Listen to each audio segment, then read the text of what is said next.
Without further ado, let's welcome distinguished Toastmaster Soosai, our trainer of today, to start off the workshop. Soosai, over to you. Thank you so much, Hubian. A very good morning, dear friends. Is everyone good? Can you see thumbs up? Right. First of all, am I audible, clear? Is my background picture, virtual background is in the right position? Just like Siva, it looks very awkward to me. But yeah, would be good. I know Tay, you're traveling. Caroline, you're traveling. No problem. For the rest, if you can have your camera on, should be good. I know I'm spotlighted, but I can see all of it from my gallery, right? Very good. Let's start. And of course, Robert, when Robert said you guys find your breakthrough in the training, I was like, Robert, what are you telling Robert? No. You know, the expectations there. And I hope, thank you so much for the organizing opportunity. And I hope to have some good time with all of you today. And yes, I think we will took a very informal session. Feel free Say you are because I'm breaking here up. just to share what I wanted to. That's it. Nothing, do not, still breaking up, sir? Yeah, a little bit breaky, so choppy a bit. You're losing your bits and pieces. Just Can't hear you. You're muted. Can't hear you. No, can't hear.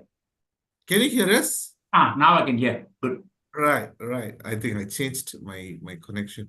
All right, let's very quickly go into our topic. Well, welcome everyone. I'm not going to talk about I'm this. I think Hui Bian has given some good introduction. Thank you so much. And of course, disclaimer, right? Today's session, I wanted to share what I feel, what works for me. What was the guideline that was imparted to me, which I follow, which works for me. And I also wanted to share my experience and knowledge. And guys, amidst the audience here, some of you are very good trainers, more experienced, seasoned speakers, trainers. Well, I'm having that all in my mind. All that I'm going to do, it worked for me. I just wanted to share that you can use the technique, you can become better, right? And will it work for you also? I'm not so sure. It's how you take in the knowledge, how you customize it according to your expertise, and how you deliver it. So that's a disclaimer. And whatever informations, images that I'm going to share, I thought this would be the right person. This will be the right thing to do throughout the training, right? At any point of time, feel free to put in the chat box. So can I show of hand? Are we ready to go? All right. We have Ling Han, Tan Teji Lei, Chen Fai. Chen Fai since 6 o'clock from Breakfast Club meeting. I think it's a week, right? Very good. Elaine is here. Ling Han is here. Natalie, thank you so much. Hui Bian, Hushwan, let's start. Now, we're going to do something very interesting. It would be good to have your camera on, right? Good to have a camera on. It's a very small crowd. It's even better. You're going to introduce yourself. You're going to tell basic information. Your name, where are you currently? Where are you at this point of time? Which means now you're in Puchong, in my room, or in Damansara, in my living hall. You have to tell, right? It's going to be very, and what's your job nature like? Easy. Your name, where are you currently, your location, and where are you attending this meeting from, and your job nature. But that's not the catch. In Zoom, sometimes people go frozen, sometimes connection, get cut off.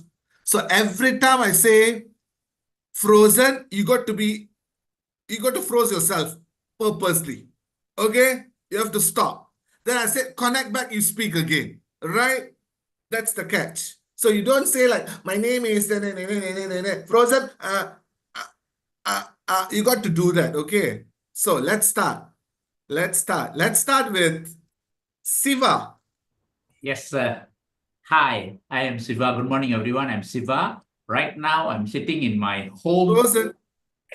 Bad connection. Okay, connect back. Home office in bank.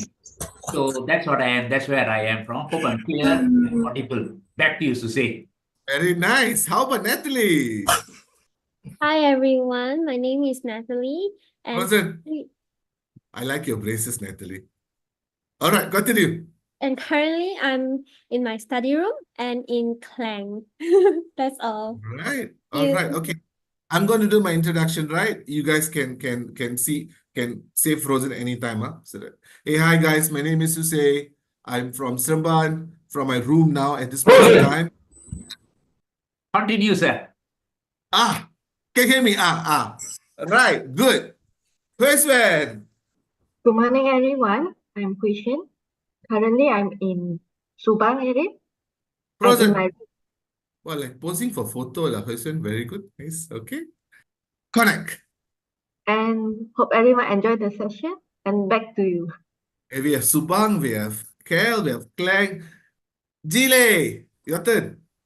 Hello, everybody. Good morning. I'm Christine from Malacca. I'm Historical Frozen. City Club. So, Frozen. Oh, Frozen got expression somewhere very good. Nice.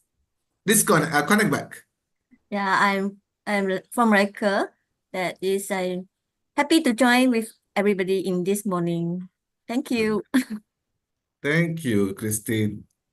Chen Fai. Hello, this is Chen Fai. He's already frozen. Oh, Already frozen, Chen Fai. I just didn't my say. thing.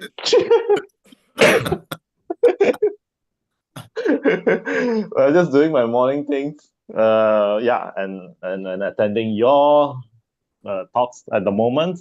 So yeah, I haven't thought of anything to do later in the afternoon. Very good. All right. Good. Thank you for joining, Chen Fai. Nice. It's already freezing. Ling Han. Hi, good morning, everyone. I'm Ning Han. I'm from Frozen. What are you looking at? Why so serious, Ling Han? Cannot smile. Cannot smile. You're frozen now. Frozen. Okay. Connect back. and I'm from PJ here, and I'm happy to be with you all for today morning. Thank you. Let's see. Alex. Alex is not there. Tan Lai Hong. No problem. Right. Let me connect back. Again, as I always mention, it's just to warm up. And you call this as icebreaker? I don't know. Because for me, icebreaker is always very subjective. Sometimes they do it together with the topic. Sometimes, just to a little energizer. I always have a confusion. As a trainer, I have that confusion.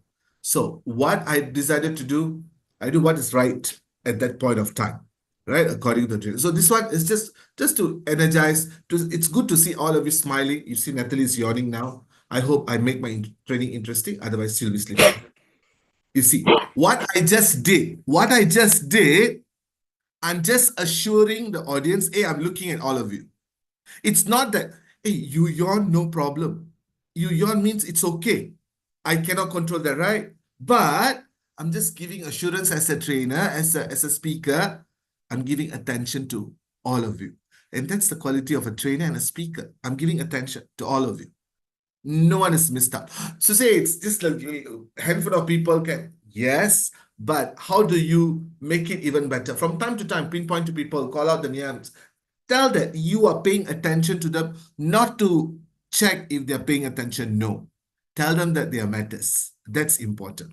Now, our training today is going to be in 3 parts, right? Number 1, we are going to see a very quick difference between speaker and trainer. Number 2, we're going to go into this training modules as training methodologies and their process cycle. Last but not least, you guys are going to do training officially, right? All of you. Since it's a small group, if the number increases, we will decide either it's going to be group or individual. Now, most likely it's going to be individual. They're going to do it. So we're going to do some hands-on training, some hands-on discussions, and it's going to be very light and easy, no pressure, no stress. Right. And for the training for this workshop to be successful, right? Let's have 2 ways interaction, whether right or wrong. For those who know me, very simple, no right, no wrong. As long as you speak, engage, it's even better. Right. What is this? You can unmute yourself or you can type in the chat. What is this? Theater performance. All Siva? right. Performance, very good. There are 4 pictures. All right. There are 2 words that summarize this. Anybody? You can type in the chat box, or you say, don't want to speak up lah. I want to type only lah. Okay, no problem. Dance performance, very good. Okay. Everything dance, very good. Who else? Who else? Just give it a try, no problem. This is from the group to a person they dance alone. Okay, okay, very Two good. words would be theater 2 event. words. It's 2 words. Sorry, what is that, Ling Heng? Theater event. Sorry, I only hear event. Theater event. Theater event. Theater event, very good. Elegant performer, 2 words, very good. Elegant performer, theater event. Anyone else? Dance All right. recital. Oh, All these pictures, what came to my mind is performing art. It's performing art in a way of heart. Maybe if there's a singing picture or a drama picture, some of you would have guessed even better. Performing art. What is it got to do with topic today? Performing art. Today's topic is speaker to training. I'm showing performing art. If you can relate, so do is training. Training is performing art. And why do you perform art? To entertain people, right? To connect with people, to let know people, to educate people. That's what training is for. Training, for me personally, training is a kind of performing art. It's an art. When you're on the stage, you do what you're supposed to do. Right. Now, this here goes the real scenario. There are 6 speeches in the group. Right? I'll give you about 1 or 2, 3 seconds, 5 seconds, maybe 5 to 10 seconds. Look through the speeches in terms of your training level, in terms of your competency as a trainer, or your credibility as a trainer. Which picture represents you the best? My training not so good lah. So I choose go for picture number 7 lah. Like that. In terms of training, your competency, your knowledge, or your credibility as a trainer, your capability, your capacity, call it whatever. Which picture represents you? Put in the number. All right, come on. We have Siva 5, Vivian 5, Robert 6, Zoom Master Natalie 5, sorry. How about the rest? Come on. This girl walking on the track. There's a magnifying glass. There's a rocket. Hey, there's someone writing from the water. Hand helping hand. It's a cloud ice cream. Elaine 5. Linghan 2. Timer, Huizhen 2. Wow, okay. Okay, all right. Chen 5. All right. Now, let's quickly check. Let's do our checking now. Let's ask Carolyn, if you can speak up. Why 2, Carolyn? Yes, when I join the training or I join Toastmaster, I'm actually putting myself in my magnifying glass to see where are the things that I'm weak at, and I can learn from there. Now I'm clearer with the magnifying glass. Thank you. Over to you, Soosai. Very good, Carolyn. Carolyn wanted to always seeking to improve, so looking at things using a magnifying glass. Very good. How about Elaine Su, number 5? Hi, okay. Why I choose 5 because what I feel is communication is a kind of connection. Just wanted to connect with others or to the world. Thank you. Very good. Thank you, Elaine. Let's ask Natalie. Why 5, Natalie? Because I feel like me alone, I can't do anything big, but with someone helping me, I can do better. Very good. Awesome. I like it. How about Linghan 2? Well, I feel that training is something that you guide people to see a different perspective. And with the number 2 is holding a magnifying glass. So there's a bigger picture in his background. And there's also a more focused view with the magnifying glass. So you can see 2 different perspectives, and you can learn from these 2 different perspectives. Very good. I like it. How about Tan Lai Hock? Why 5? Sir, you're muted, sir. Unmute yourself, sir. Unmute. Yes. All right, sorry. So why I choose 5? Because training, you are imparting whatever knowledge that you have to others. So you look at the hands there, right? You're reaching out, you're giving something to the other person. So that is what training is all about for me. Back to you. Very good. Thank you so much. We have DTM Robert, choose number 6. Cloud ice cream. Why, sir? Why I choose 6 is 2 reasons. Number 1, as a trainer, I want to give something sweet, something nice to the person to savor for a long time to come. So that's the first reason. Second reason is I haven't had my breakfast yet, so I'm also hungry. Thank you. Back to you. We will wait for another almost an hour plus for our break. Okay, right. Let's ask Chen 5, why 5? Okay, 2 reasons: reaching out to connect as well as reaching out to share. Very So that good. is my thoughts. Thank you, Chen 5. How about our OC, Siva? Thank you, Robert. For me, it's because I need to reach out and find out what exactly my trainers want to learn, because sometimes they're high level, sometimes low level. I need to reach out, find out what they have. And then when I reach out, then only I can adjust the training for them. That's my take. Very good. Reach out. Very good. How about our TMD? Hui Bian? I choose 5 is because for me, training is like a give and take. So we give a training, we train, give a knowledge to the participants, but at the same time, we also learn any good things about from the participant to improve ourselves. Very good. Nice. Let's ask Christine. What's your number, Christine? I saw you didn't put number here. How? Okay, let's move on to quiz van. I feel that number 2, because we will need to always ask the audience, we need to always put ourselves in the audience shoe so that we can give the training better. All That's why I right. choose. Okay, good. Now, my friends, there are a lot of number 2s, a lot of number 5s, there's 1, 6. If you notice, none of you gave the same response. Everyone had a different response. And for some, what got to do with this? Why this picture? This some of you don't understand. Like Caroline, you see Caroline choose number 5, number 2, magnifying glass. She wanted to look for improvement. But Ling Han want to see a bigger picture. Right? Like, you see, for Tan Lai Hawk, training is about imparting knowledge. But for Elaine, it's about connecting. All of you different opinion. You will have this kind of audience. You guys are good. Some audience are very tricky. They choose different pictures. They have different explanation. And this is something to always remember. As a speaker or trainer, this is a similarity. Audience varies. You could be the subject matter expert, but you are not there as a speaker or even a trainer to show that you are the best. Not at all. Not at all.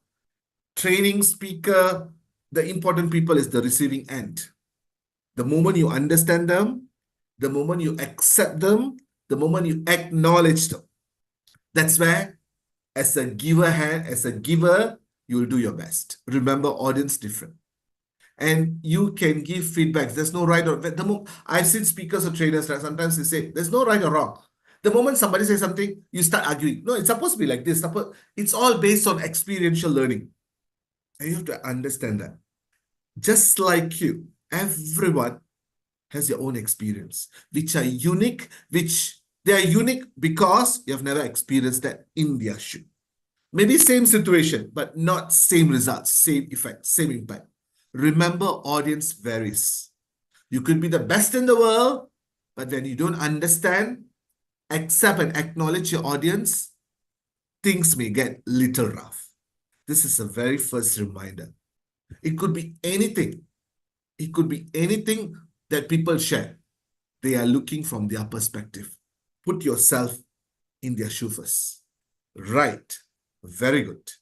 Now, for the next few minutes, we are just going to cover what does a speaker does, a trainer does. What are the major differences? And along the way, you see, this is a Zoom workshop, but I don't want to treat like a classroom. No, not at all. Along the way, you can stop and ask questions. Let's make it more interactive. Don't worry about the number. It's even a good number. All of us can speak. In fact, all of you will get an opportunity to present. Right. There are a few things that differentiate a speaker and trainer. Like focus. What's the focus? You see, as a speaker, all of us know Toastmasters, right? We have a message that's full of emotions. Sometimes people speak about their father, their mother, their life, their job opportunity, their working life, their depression, their happy moment. You deliver a message through a story. I deliver a message through a speech. It's quite clear. But you see, for a trainer, it's always about, like, I love the word, what Talahayok said, right? Parting knowledge. Your audience got to learn, apply, and retain the skill, become better. Ultimately, you see, from speakers also, you can hear speeches, you are so pumped up, but it could be for short term. As a trainer, it's your duty to help them to part your knowledge, help them to learn, apply the skills, show them the process. That's the focus, right? That's the focus. We offer, okay, now tell me, this today, right? Today. Is this a training or a workshop? Today, now as you talk, today's a training or a workshop? Hey, you mumble, don't, you are, workshop. Yes, okay, correct, workshop. Robert said both, both training, alamak. Sifu asked like that very high, both say, okay.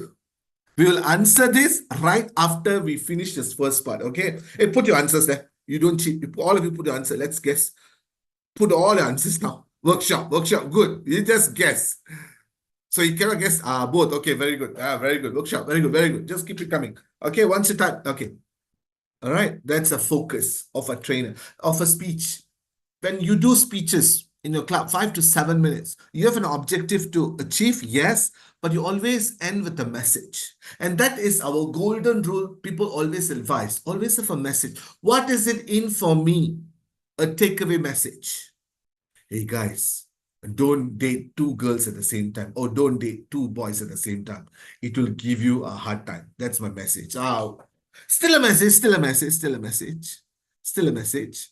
But example, the message is don't date 2 girls at the same time.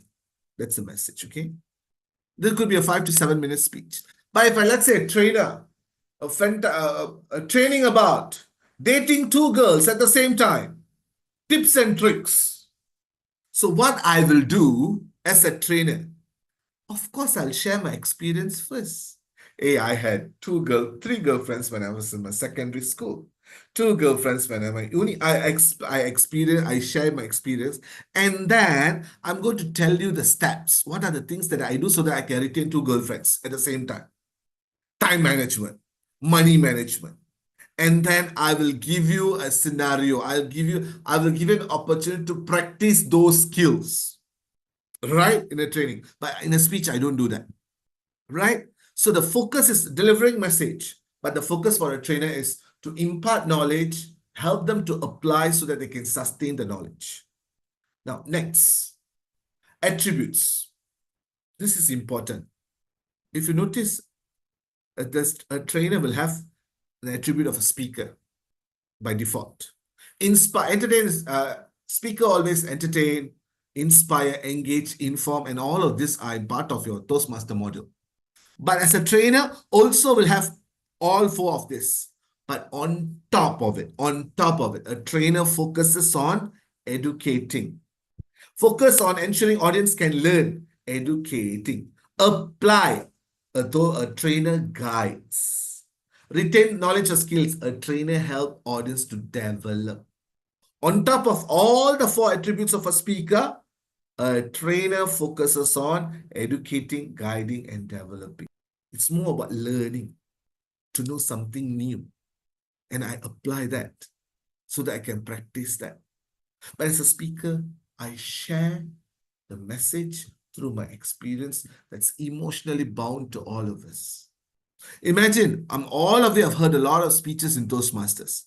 Those speeches that you remember the most is the one that very connectable to you, very emotionally influencing you.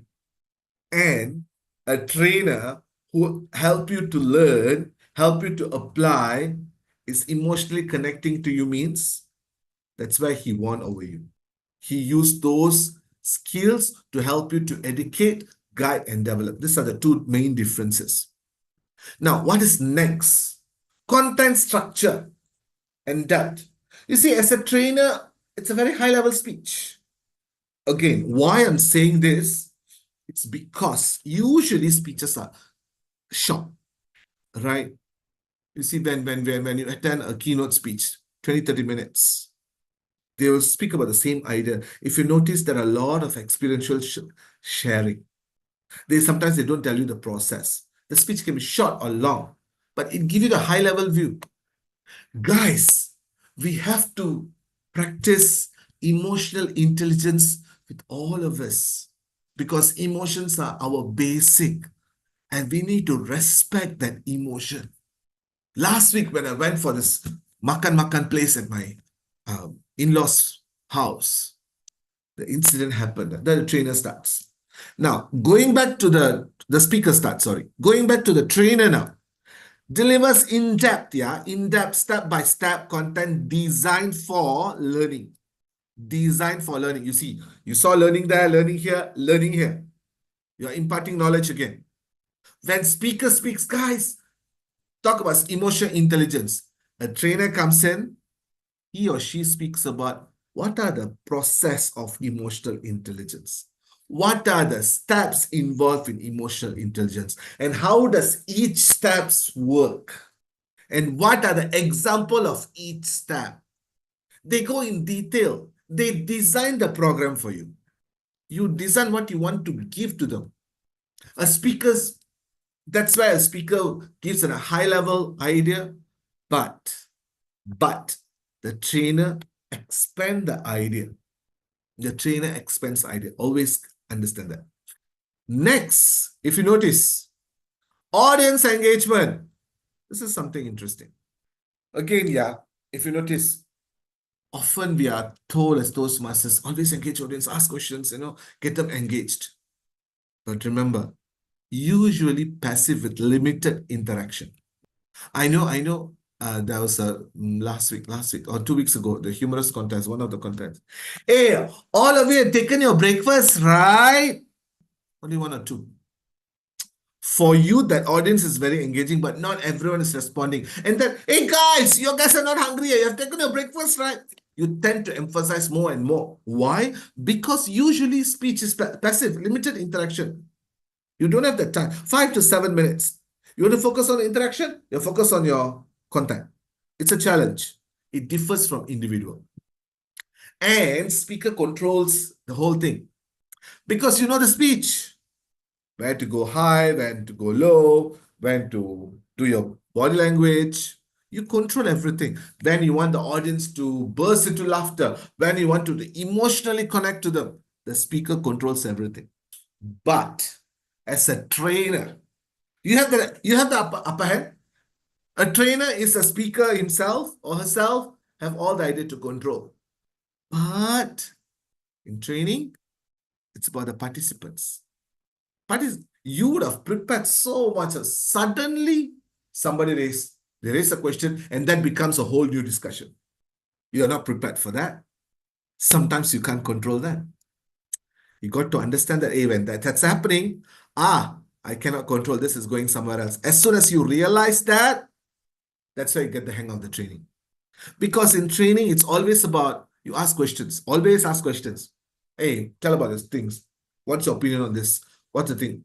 Sometimes you ask questions, you do activity trainings, some do exercise, some do hot seat exercise. You do a lot of things because you interact with them a lot. Because you interact with them a lot, you get a lot of feedbacks and comments from the audience. And your training structure may get influenced by those feedbacks, by those ideas. So for you to control your training could be a bit challenging, but worry not. It definitely will be challenging, but that's why you practice. When you train and train, the moment you know, this is going somewhere else, I need to come back. I need to connect back to this my idea. How do you bring back the audience to your own structure while respecting and taking into consideration all the feedbacks? That's where your training or your trainer skills is booming slowly. So far, we have covered 2 parts. 4 areas, right? Focus, attributes, your content, and audience engagement. Any questions before I continue? If a bigger group, it's okay. You know, everyone like do something. All 9 of you are looking at me like that. How am I supposed to react? Never mind. Never mind. The question still valid. Is this a training or a workshop? Right. Let's go. Next. Learning objectives and outcomes. Now, the purpose statement of the speech today is for the speaker to introduce himself in front of a group of unknown audience discussing an unknown topic. That's your ultimately outcome as a speaker. Often we hear in our meetings. But for training, your learning objective is all about what you want the audience to learn. And when they learn, what they'll be able to do. For instance, emotional intelligence, again, my favorite topic. The outcome of the speech today, the objective of the speech today for a speaker to introduce about attributes of emotional intelligence. You speak about story, you speak about the steps, you speak about the breakdown of the topic. But when it comes to training, you see training, what's the main focus of training? That's one word, L-E-A-R-N, one word, learn. You help audience to learn. When learning, it involves knowledge. What is the knowledge that you want audience to understand, to get at the end of your training? At the end of the training, the audience will be able to understand what is emotional intelligence. This is the learning objective outcome, right?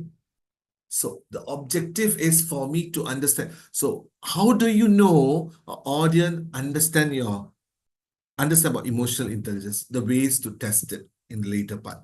If someone uses training objective in a speech contest, would they have a better chance of winning? Someone uses training objective speech contest, would they have a better chance of winning at the wow. That's a very tough question. Very tough question from the seafood, right? In my opinion, very simple. Okay, you guys see. If yes, put thumbs up. If no, put love. React to the message. You see, DTM Robert, if someone uses the training objective speech contest, would they have a better chance of winning in the contest? If you agree, put a thumbs up to that. React thumbs up to that. Otherwise, you put a love to that message. Come. Hey, Valerie, welcome. I just saw you. All right. Hey, only Valerie, Siva said no. The rest, I don't know. I put thumbs up and love together. All say no. Hey, yo. All say no. Elaine was like, hey, I thought supposed to be yes, what? These people all saying no, why? Right. DTM Robert, in my humble opinion, right? My answer is a no. My answer is always a no. Because no problem, Valerie, drive safely. For me personally, I don't know what's the take. Personally, speech contest winning, you have that criteria. You fulfill the criteria. You follow that criteria. Because training objective maybe can give you an additional advantage. It's one of the criteria maybe. But if you don't do well in other criteria, the chances are very slim. So in my opinion, always keep it separate as a speech contest, training and speech. All right. Thank you, sir, for that question. You made me to think a bit. Thank you. Next, tools and techniques. All right. This is very interesting. Yes, speakers are using tools and techniques, right? Now, when I say tools and techniques, it could be a prop. Oh, your screen frozen. Okay, that's why I didn't play the game with you just now. Otherwise, it wouldn't have frozen. Now, many of the speakers, they use prop, right? That's an additional value. But if you notice, it's all about storytelling, rhetorical devices, emotional delivery. It's always that. It's always that. And of course, I always love to use one of the common questions people ask when I speak. Are you breaking something this time? Where's your prop? Things like that. Because I always like to use props as a speaker. But as a trainer, you have something bigger. You maybe group exercise, group activity, role play. You cannot do all that as a speaker. Imagine you're given 20 minutes. Guys, discuss in your group and then for 5 minutes. Remember, discuss in the group for 5 minutes.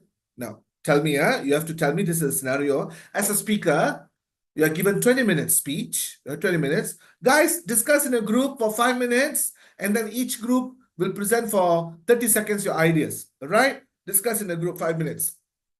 Now, tell me, can a speaker do this? Can a speaker do this? 20-minute speech. And then, hey guys, I tell you, fantastic, exemplary speaker, amazing speaker, all right? Think of the best speaker that you know, right? 20 minutes is given. Now, and then say, guys, now you have, and people are so spellbounded. Oh, this is so emotionally connected. I'm just exaggerating a little. Very good delivery. Guys, I know all of you are touched. Now, can you go back in your group? I give you 5 minutes, discuss about what is the impact of child abuse in our world today? 5 minutes. This is the kind of speaker that you're looking at. Can or cannot? I see two cannot. Let's ask. Let's ask Hui Bian. Why cannot Hui Bian? Speaker is to deliver the own experience or story, but is not supposed to ask the discussion because nothing to do with the audience. Hey guys, remember, I'm going to quote word by word for everybody. It's not no, it's just for us to learn. Not supposed to ask for discussion as speaker. Remember, very good. Okay, how many of you agree with Hui Bian? Put number 1. You don't agree, you put 0. All right? Agree? You don't agree with Hui Bian? Okay. How about our YB Tan Lai Hao? Why no, sir? You are muted. You are muted. Unmute. Unmute, sir. Okay. All right. I agree with what our speaker just said. There is real difference between speaker and trainer. So speaker, you just deliver whatever you want to deliver. That's all. You don't ask about this and that and get the feedback. Maybe just get a few of them to raise their hand and so on. It's different from trainer. So I agree with Very what good. you just say. Very good, Hui Bian. Very good, Tan Lai Hao, sir. Right. For me, my take is also a no. And all of you must have a different reason, right? You cannot ask them to discussion. For me, very simple. You're given 20 minutes to speak. You prepare for that 20 minutes. You don't give your time to others. You're given 20 minutes. People respect that. Respect your value, respect your time. So the give 20 minutes, utilize that. You see now, Sifu is putting me in trouble now again. Let's ask. What if the audience asks for the trainer slide? The trainer obliged to give slide. This is a paid workshop scenario. You see, in my opinion, this is always, most of the time, the cases, right? I personally, I'll share the slide. I'll share the slide. Why? Because there's always a disclaimer. This happened in the past. Sometimes trainer do slides, right? Sometimes they just, when they share, there's once that the training slide it was copied from somewhere else. And people started arguing, how come you use this? There's a copyright for this, blah, blah, blah, blah, blah. It's subject to the trainer. You see, again, Mr. Robert said it's a paid workshop, paid one, then you decide. You better be very careful what you're going to share.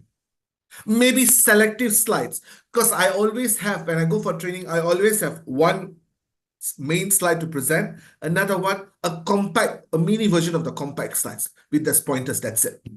I'll share the compact version most of the time. Compact version. And then sometimes I don't want to share the slide and people are like, can I have the slide? Can I have the slide? I try to put something so that they don't ask the slides again. That's subjective to the trainer.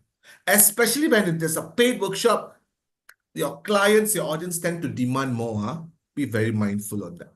Right? Thank you, sir. Thank you. And I suspect why Mr. Robert asked at this point of time. You see, sometimes while you're speaking, you're doing slide presentation, you're too good, right? People ask, start waiting your time. As a trainer, you can tell them something. Imagine if someone raised, let's say now, we've been asked as a speaker, Mr. Soosai, can I have your slides now, later after the session, after a wonderful delivery for 10 minutes as a speaker? That part, it could be disruptive to a speaker. You got to manage that. You got to manage that. Now, coming back to the actual scenario asked, I don't want to waste my time. Hey, somebody believe me, you give me 20 minutes, and I'm giving out of 20 minutes, I'm asking back the audience. No. A trainer can do that. As a speaker, I don't prefer to do that. Some speakers may. Again, as I mentioned, it's on personal view and experience. I will not do that. Maybe raise a hand, get some feedbacks, or immediately connect back to data for your speech flow. Maybe yes, but not 5 minutes go into a discussion. No, you're not doing a training session. Right? No, I'm not doing a training session. Right. Maybe someone shared a virtual background in the group. Very good. Thank you. Vivian. Now, handling questions and knowledge gaps. Right. Typically, speakers have limited interaction with audience, answering questions only if time permits, even towards the end. Very simple. Even your Toastmasters speech. There are 2 or 3 projects where it allows audience to ask speakers the question. Time is permitted. Enough time. The speech itself designed in a way that this is the time frame of the speech. It gives time for audience to ask questions. But in general cases, in common, we don't get that time luxury. Sometimes maybe 1 or 2. And most of the time, guys, the benefit of the time, we are running out of time. Any questions, come back and ask me personally later. Sometimes people, I don't know why, in Malaysia especially, when people say, come ask me personally, they don't want to come. They don't want. They do what? I don't know why. Now, as a trainer, it's always constant question and feedback to fill knowledge gaps and ensuring participants understand this content. You see, it's always interactions. If you notice, these are interrelated. Audience engagement. There's continuously going interaction, and that's why so many questions, feedbacks, evaluations comes in from time to time. Now, for all the trainers, what is one common question when it comes to questions? What is one thing that the trainers always will ask? How do they start the session? In common. Hey guys, any questions? Anything you want to ask? How many of you have heard this term? Any questions? When you ask, what usually people say? No. No, clear. You see, I made the mistake just now. I made the mistake. The awkward silence, yeah. And I tell you what, you guys are all aspiring, and some of you are going to already trainers, some of you are aspiring to be good trainers, right? We feel the same. Sometimes the awkward silence, these people, they understand or not, or what? Simply looking at me for what? Did I do right or wrong? They ask some question, but please ask some question. And then say, okay, I'll answer. Hey guys, just now you asked this question, right? Let's talk about that. The trainer tend to do that. It always happens. Okay, how would you handle a situation where 2 audience members start arguing on themselves? All right. You see, this is very interesting. Since I asked questions, Robert asked, Mr. Robert, I'll take your permission. I'll answer this question in a later slide, right? I'll take this question to answer this in a later slide. Yeah, thank you, sir. I'll continue. Right. Always a good technique, right? For a trainer, don't ask. Any questions, guys? Anything? People are felicitating. Always ask what questions you have for me. What questions you have for me? Which means you interpret, okay, must have some questions now. Do you have some question? No. Done deal. End of the show. What questions you have for me? Which means you are psychologically telling them, ask me question now. Right? Use that technique. What questions you have for me? So they are pushed to a certain extent. Must ask questions. Okay, just ask them. You see, what questions you have for me? It's an open-ended question. Any questions? Close-ended question. Yes or no? Right.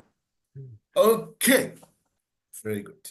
Now, let's go to the impact of a speaker and a trainer. When I say a speaker often leaves a short-term emotional impact, do not undermine the speaker. Not at all. That's not the intention. Because why? A speech session usually a shorter period.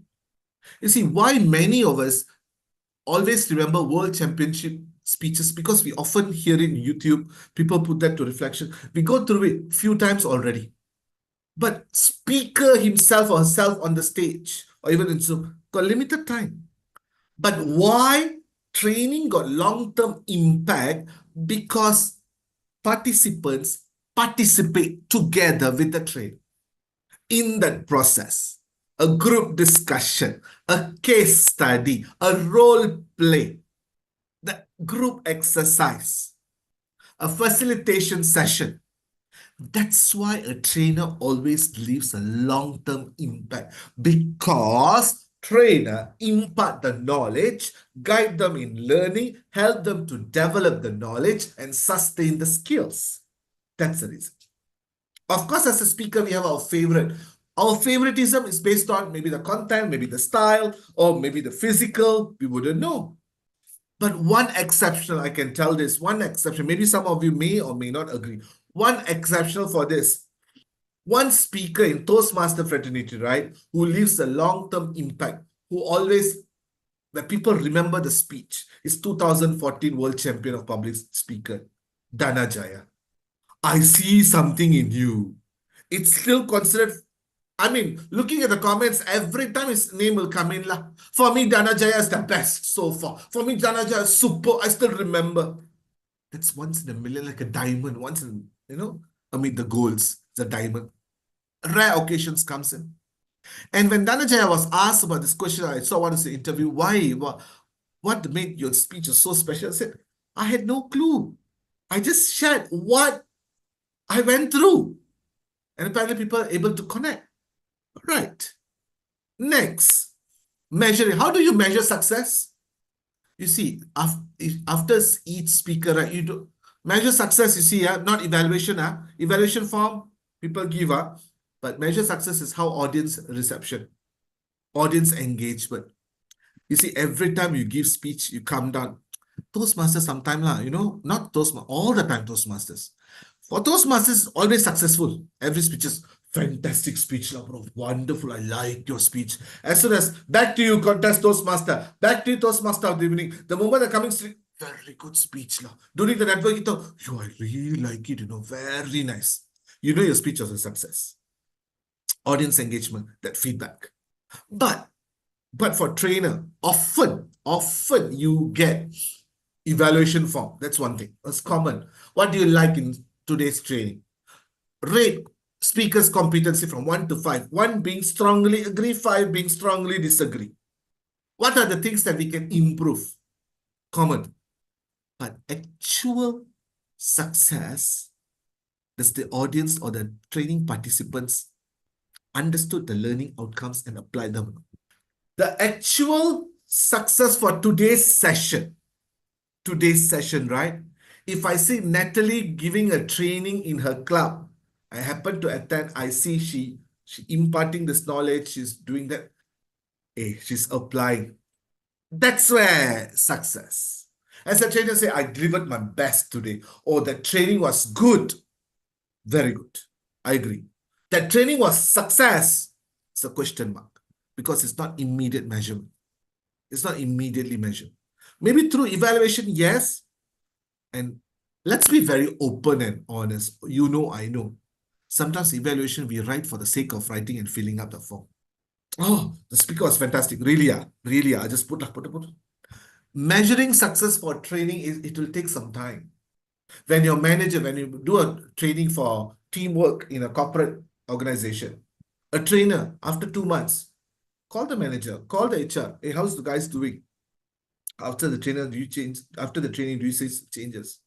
Hey, Mr. Siva, they're quite good. They always, nowadays they're getting better because after the training, right, they apply some skills. That is success. Again, when people say, hey, how was the training? Very good. Good is one thing. Success is a whole different thing. Now, when I see maybe Valerie or Chen Fai or even Caroline, Ling Hang, Christine, anybody, I see the training, suddenly they applied something from here today. Oh, yes. Hey, how was this? Right after the session, when people, hey, how was the session? Very good, engaging, good session. That's it. Hey, how successful session? My answer is I don't know. Always I don't know. I've done my part. The next part is they need to apply and sustain it. As simple as that.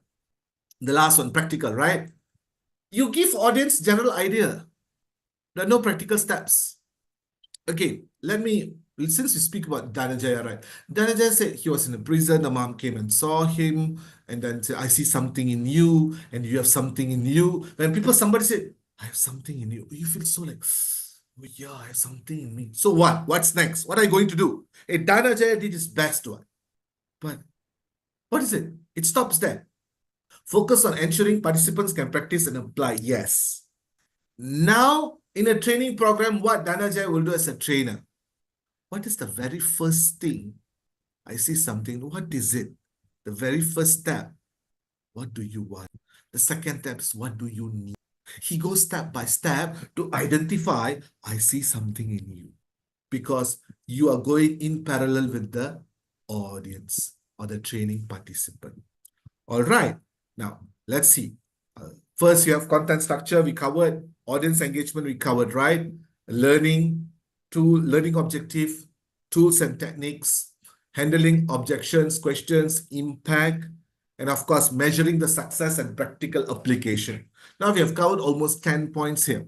Apart from Robert's question in the chat box, which I'll answer very soon, what are the other questions you have for me?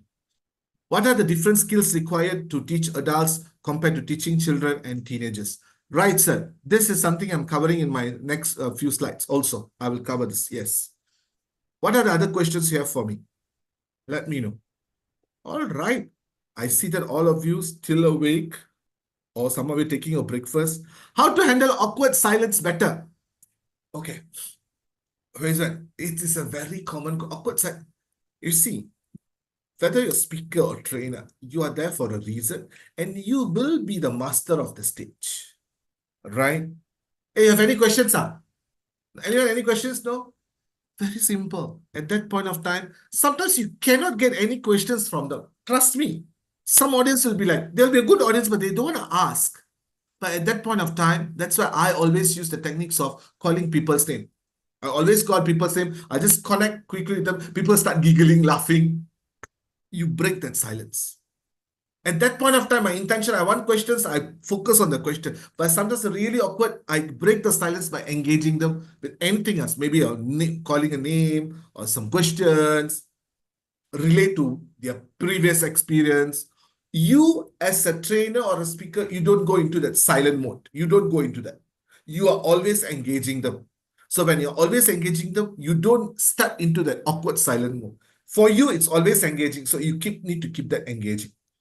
How do you start being a trainer from someone who has never done training? Very good question, Linghan.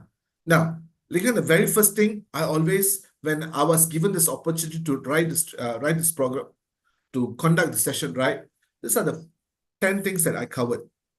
Now, the first thing for you personally, since you asked that question, are you ready to have all of this as a trainer? Do you think you will be able to handle that mind shift change? The very first thing is the mind shift change. I'm going to share the slides to all of you after this, yeah? As a promise. Go through the difference between a speaker and a trainer. Now you're a speaker as a trainer. Are you able to cater for this change? That is the very first thing. The very first mind shift. I'm a trainer. The second thing is, at any point of time, you should be able to distinguish a speaker and a trainer. Because sometimes we need to go, we tend to get into the speaker mode while we are giving training. Are you able to come out from that shadow and go where you're trainer mode? Always do that.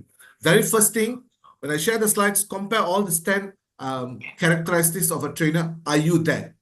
That mind shift, are you ready for that? Right? I hope that answers your question, Linghan. Next, Mr. Siva asked, what techniques do you have to draw out what they really... Oh, this is coming in the second part, sir. I'm coming in second part, right? Now, tell me, Simon Sinek is a speaker or trainer? Speaker or trainer? Speaker mostly. Speaker, right. Simon Sinek is a speaker. And I like how Enghan message, speaker mostly. Most of the time, he's a speaker. Even when he sit and give chat show, podcast, he's always a speaker. But he's also a trainer, by the way. He's also a trainer. But why? I'm giving an example. He used powerful storytelling techniques and analysis to motivate, inspire audience. Now, Brandon, speaker or trainer? I had a privilege to listen to him in 2014 or 2015 when he came to Malaysia. Speaker or trainer? Trainer. Yes. From this, what you see is a trainer. His program, High Performance Academy, that training program is very powerful, very powerful. And that's why I said structured, step-by-step training. Very good. Now let's ask. Dwayne Brown, a very famous TEDx speaker. I already told you the answer, speaker. See, sometimes you excitedly blurted out the answer. As a trainer, you would have allocated 5 minutes to create the suspense. Suddenly you speak about, For instance, just now, hey, Brenda, Breen is a speaker or a trainer? She's a great TEDx speaker. I already blurted out the answer. What am I supposed to do? I should be able to tell you about Breen more, right? Enghan, I think not so familiar, but she's one of the highest paid speaker. Try to Google Breen Brown TEDx speech. Almost 7 times TEDx speaker. Very good. Let's see our favorite. Tony Robbins, speaker. But how many of you are able to had the privilege to attend his program in Singapore? That Singapore program is kind of training session. He combined because he got this style of walking on the fire, you know, that program. That's kind of training session. This is like enhanced style, speaker mostly. Robin Sharma, the monk who sold his Ferrari. Speaker or trainer? Speaker or trainer? Speaker or trainer? Let's see. Chat box. Come. Robin Sharma, speaker, trainer. Robin Sharma is a trainer, mainly. His 5 a.m. club book, even if a lead without a title, the book, it's in a training style, a training structure. Very good. Jack Canfield, one of our chicken soup. I always call him chicken soup dad. He's a trainer. See, these are some of the famous, so that the reason why I showed you, so that you have an idea of a trainer and a speaker. Right? Now, we are going to go into this. I'm seeing like all of us can take part. Some of you cannot go into I'm not so sure, but we are going to break into go in pair. Let's work in pair, right? Let's work in pair. Let's work in pair. 2, 4, 6, 8, 10, 12. We have 12. Let's go into a breakout room of 6 while our Natalie and Rizwan helping out for the Zoom breakout, right? Can I have 6 volunteers? Can I have 6 volunteers? 6 volunteers. Okay, Robert is 1. What other volunteer? Who are the other volunteer? Robert? Who else? Linghan, very good. Who else? Robert, Linghan. Who else? Come on. I think why I'm put in pair, like people like Caroline and Valerie, I think they're driving, right? So at least the one in the room can help them. So this one. Linghan, Robert, who else? Who else? Okay, let's make it 4. No worries. Come on. No right or wrong. 4 volunteers. Come on. Linghan, who else? Yes. Hui Bian, very good. One more. Who's going to be the volunteer? One more. Come on. No right or okay, Siva. I can help. Siva, I see. Okay, now maybe Natalie, Huichen, put them in this main 4 rooms, not 6, 4. Now, the remaining people you can put them in. You can put them randomly, right? So there's going to be at least 2 to 3 per group. So Robert, Linghan, and Hui Bian. Now, what you're going to do in your group, you are going to come out with a short 2 minutes training session. A short 2 minutes training session based on the topics that you're going to choose. Right? A very short 2 minutes training session. It's going to be very interesting. I have 5 questions here. Now, Robert, tell me your number. Number 1. Okay. Linghan, what's your number? Number 5. Number 5. Very good. Hui Bian, what's your number? 2. 2. All right. And last but not least, Siva, what's your number? 4. 4. Okay. Number 3, you missed out. Okay. Robert, number 1. Linghan, number 5. Hui Bian, number 2. Siva, number 4. Okay. For those, I consider them as the leaders of the group, right? Remember your topic. And those who are joining their team, make sure remember the topic. Now, let's reveal the topic one by one. Robert, topic number 1 is 5 minutes. Discussion for 5 minutes. Training. You present the training for 2 minutes. Present something 2 minutes. Number 1, using effective hand gestures. Okay. All right. Very good. Linghan, choose number 5. Number 5 is effective Toastmaster of the evening. Right? To become effective Toastmaster evening. Hui Bian choose number 2. Hui Bian choose number 2. Alamak. She was like, don't. Effective table topic master. And then Siva choose number 4. Delivering icebreaker speech.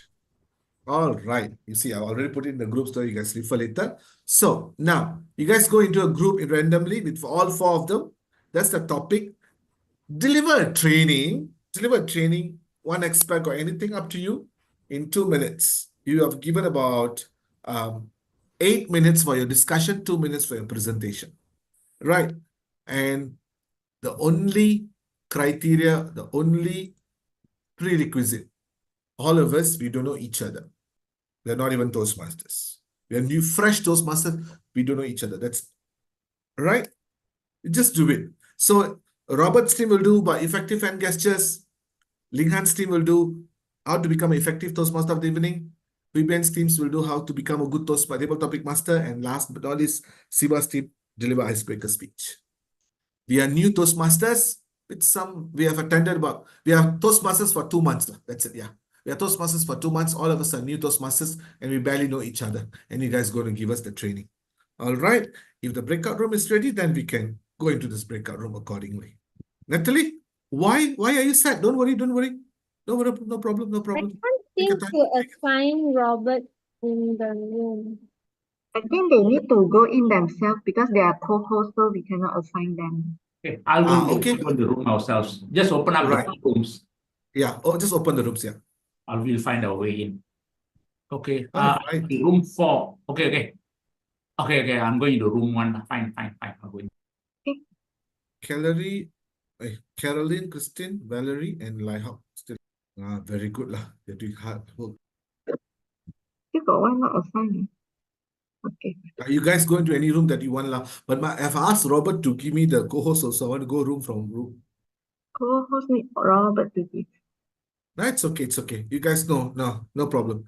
Just the 8 minutes. After 8 minutes can do lah. Your time is it this night? For your time is it? Or 10:20. All come back. 10:20. Okay. Then later you put a message lah, so that you broadcast to everybody. Natalie, you know how to add message to broadcast?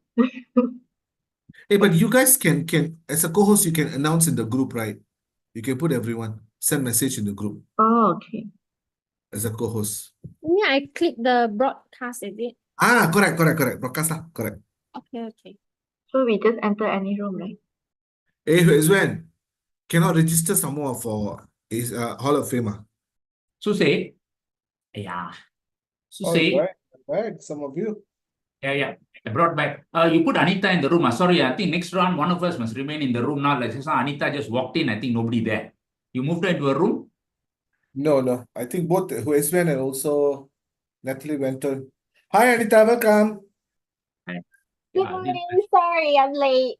No worries. Just wait for a while. Mr. Siva, Mr. Roberts, Zoom hang.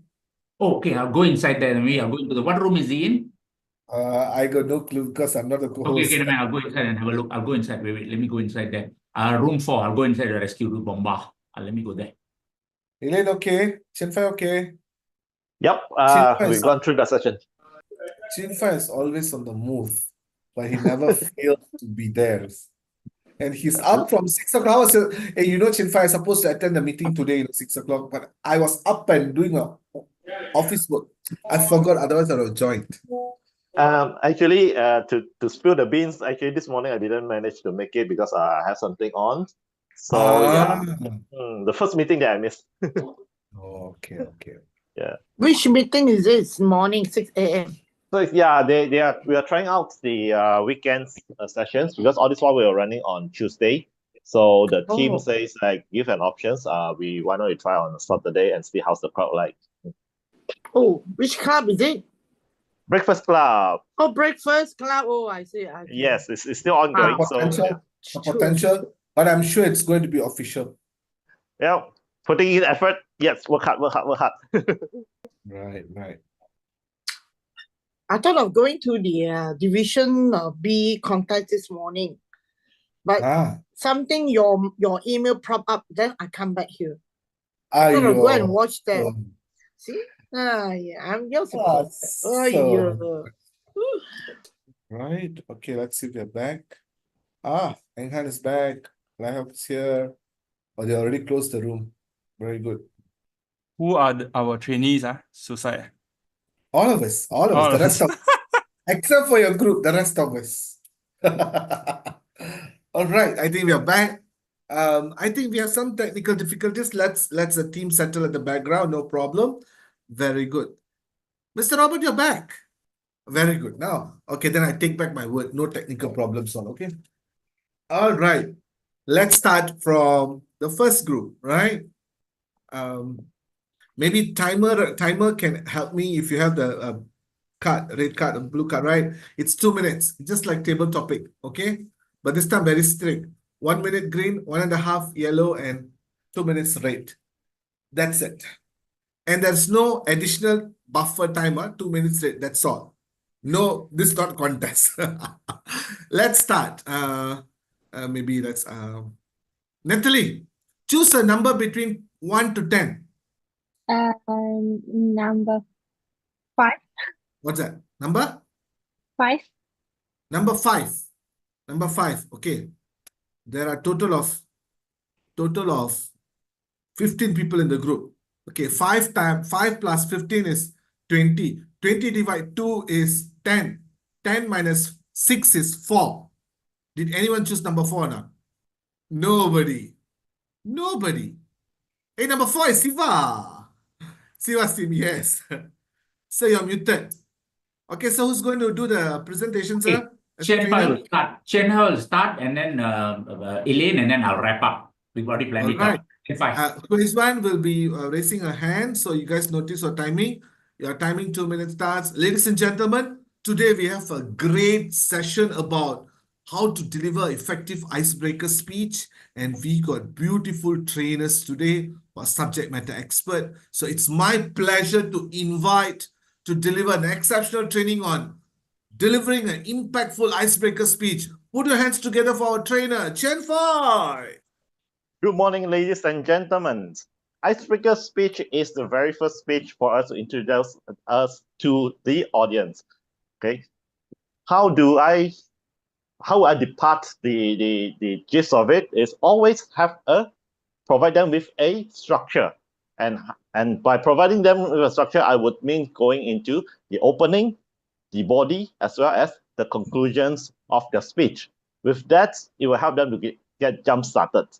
So for the next part of the hacks, I will pass to Elaine, MC Joe. Hi, wow. Now, in an icebreaker, it's a message that to introduce ourselves. So I'll come to the content part. Now, if I were to do the icebreaking speech, I will find a topic or a story, a moment that impact me in my life, and I'm going to share it out so that the audience will remember me. All right, next, back to Mr. Siwa. Thank you.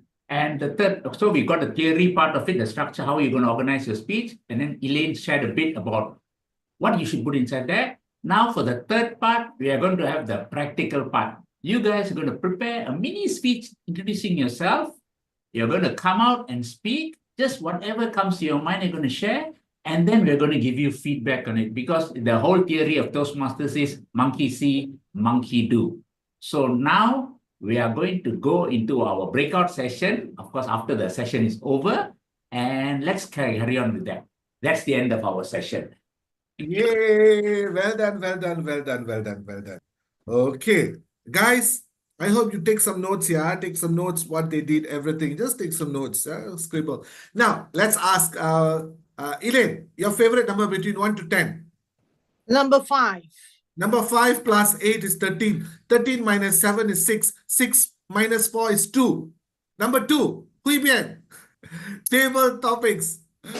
Ladies and gentlemen, you know table topics is a very tricky session of Toastmasters, but we have an expert amidst us who's going to give us how to become a good table topic master that put everyone at comfort. So we are going to learn from the expert. Put your hands together for our trainer today, Hui Bian, on becoming an effective table topic master. Thank you, thank you. Here are some tips that I would like to share after discussing with my teams. So, how to become table topic master? Table topic master section is always people can feel scary during a club meeting, but it can be a very interesting section. Table topics can be a section that train our impromptu skill. Because, for example, let's say in your daily life, when you bump into your CEO, and then your CEO posts you a question, and then how are you going to answer? So table topic session is a section that can train our impromptu skill. Now, the question here is how to become an effective table topic master. This is, I believe, that everyone is interested to know. First of all, to become an effective table topic master, first you will need to prepare an easy topics to the audience. And the topics must be relatable topic to the audience. For example, the topic has to be relatable to their life, their experience, or their career, so that they can, after receive the topic, they can give a short sharing about themselves. Third thing is active listening skill. Being a table topic master, you need to focus, concentrate on what the speaker is sharing. After the speaker sharing, give a very brief or quick summary or wrap up about what the speaker has said. This can give the speaker a feeling that you are focusing on what he or she is sharing. This is the way, and at the same time, the table topic master can practice active listening skill as well. And lastly, to encourage the participation from the audience. I understand that every time when we ask for volunteer, usually there will be a moment of silence, but to think of some creative way or how to encourage. One example, maybe you can get first speaker to suggest the next speaker to share his or her story. That's about how to become an effective table topic master. Back to you, distinguished Toastmasters, to say. Very good. Thank you so much, Hui Bian. Okay, Hui Bian, choose a color. Tell me a color. Your favorite color. Purple. Can't hear you. Purple. Purple. Another color. Another color, blue. Blue. Okay. Purple. Purple got 6 letters. Blue got 4 letters. 6 plus 4 is 10. 10 minus 6 is 4. 4 minus 3 is 1. Robert's team, huh? My friends, today we are going to learn about effective hand gesture. And I'm not going to give you the training, but we have an expert trainer who is going to give you tips on how to use your hands effectively. Put your hands together to welcome DTM Robert. Sir, we can't hear you, sir. All right, okay, no problem. While the team, let's go for how to become a good Toastmaster of the evening. We have a seasoned Toastmaster of the evening amidst us. Very good. Let's put your hands together for the trainer, Ling Han. Okay, thank you, Soosai, for introducing me. Okay, so you guys just see a show of hands. You guys are new Toastmasters, right? Which one of you have attempted TME before? Okay, so I see a few Very hands. scary lah, very scary. Very scary, huh? Okay, no worries. Very scary. Today we will do it as a team, as a group. Let us discuss on how to be effective TME. I believe a lot of you all have gone to clubs where the TME.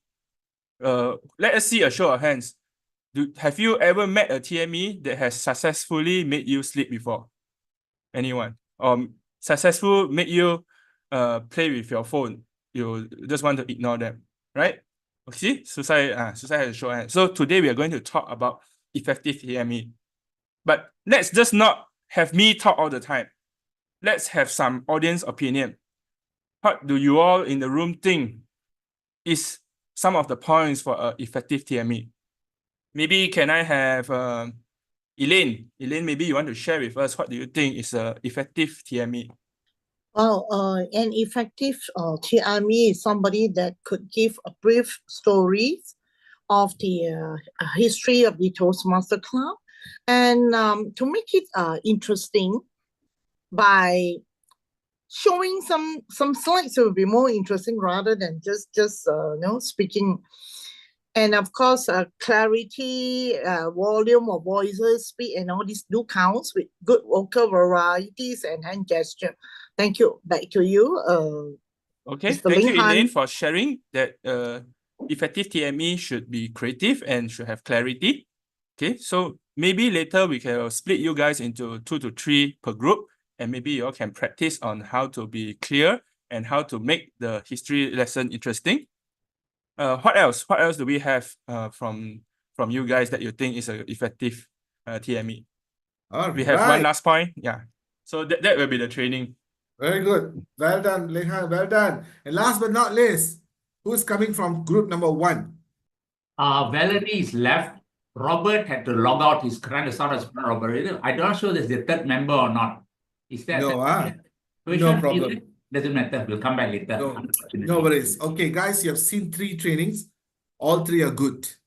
All 3 are good. But let me give you something. Let's give you out of 3, 1 was a speaker. 2 trainers, 1 speaker. Out of the 3, there was 2 trainers, 1 speaker. Who is 1 speaker? Who's the 2 trainer? I don't know.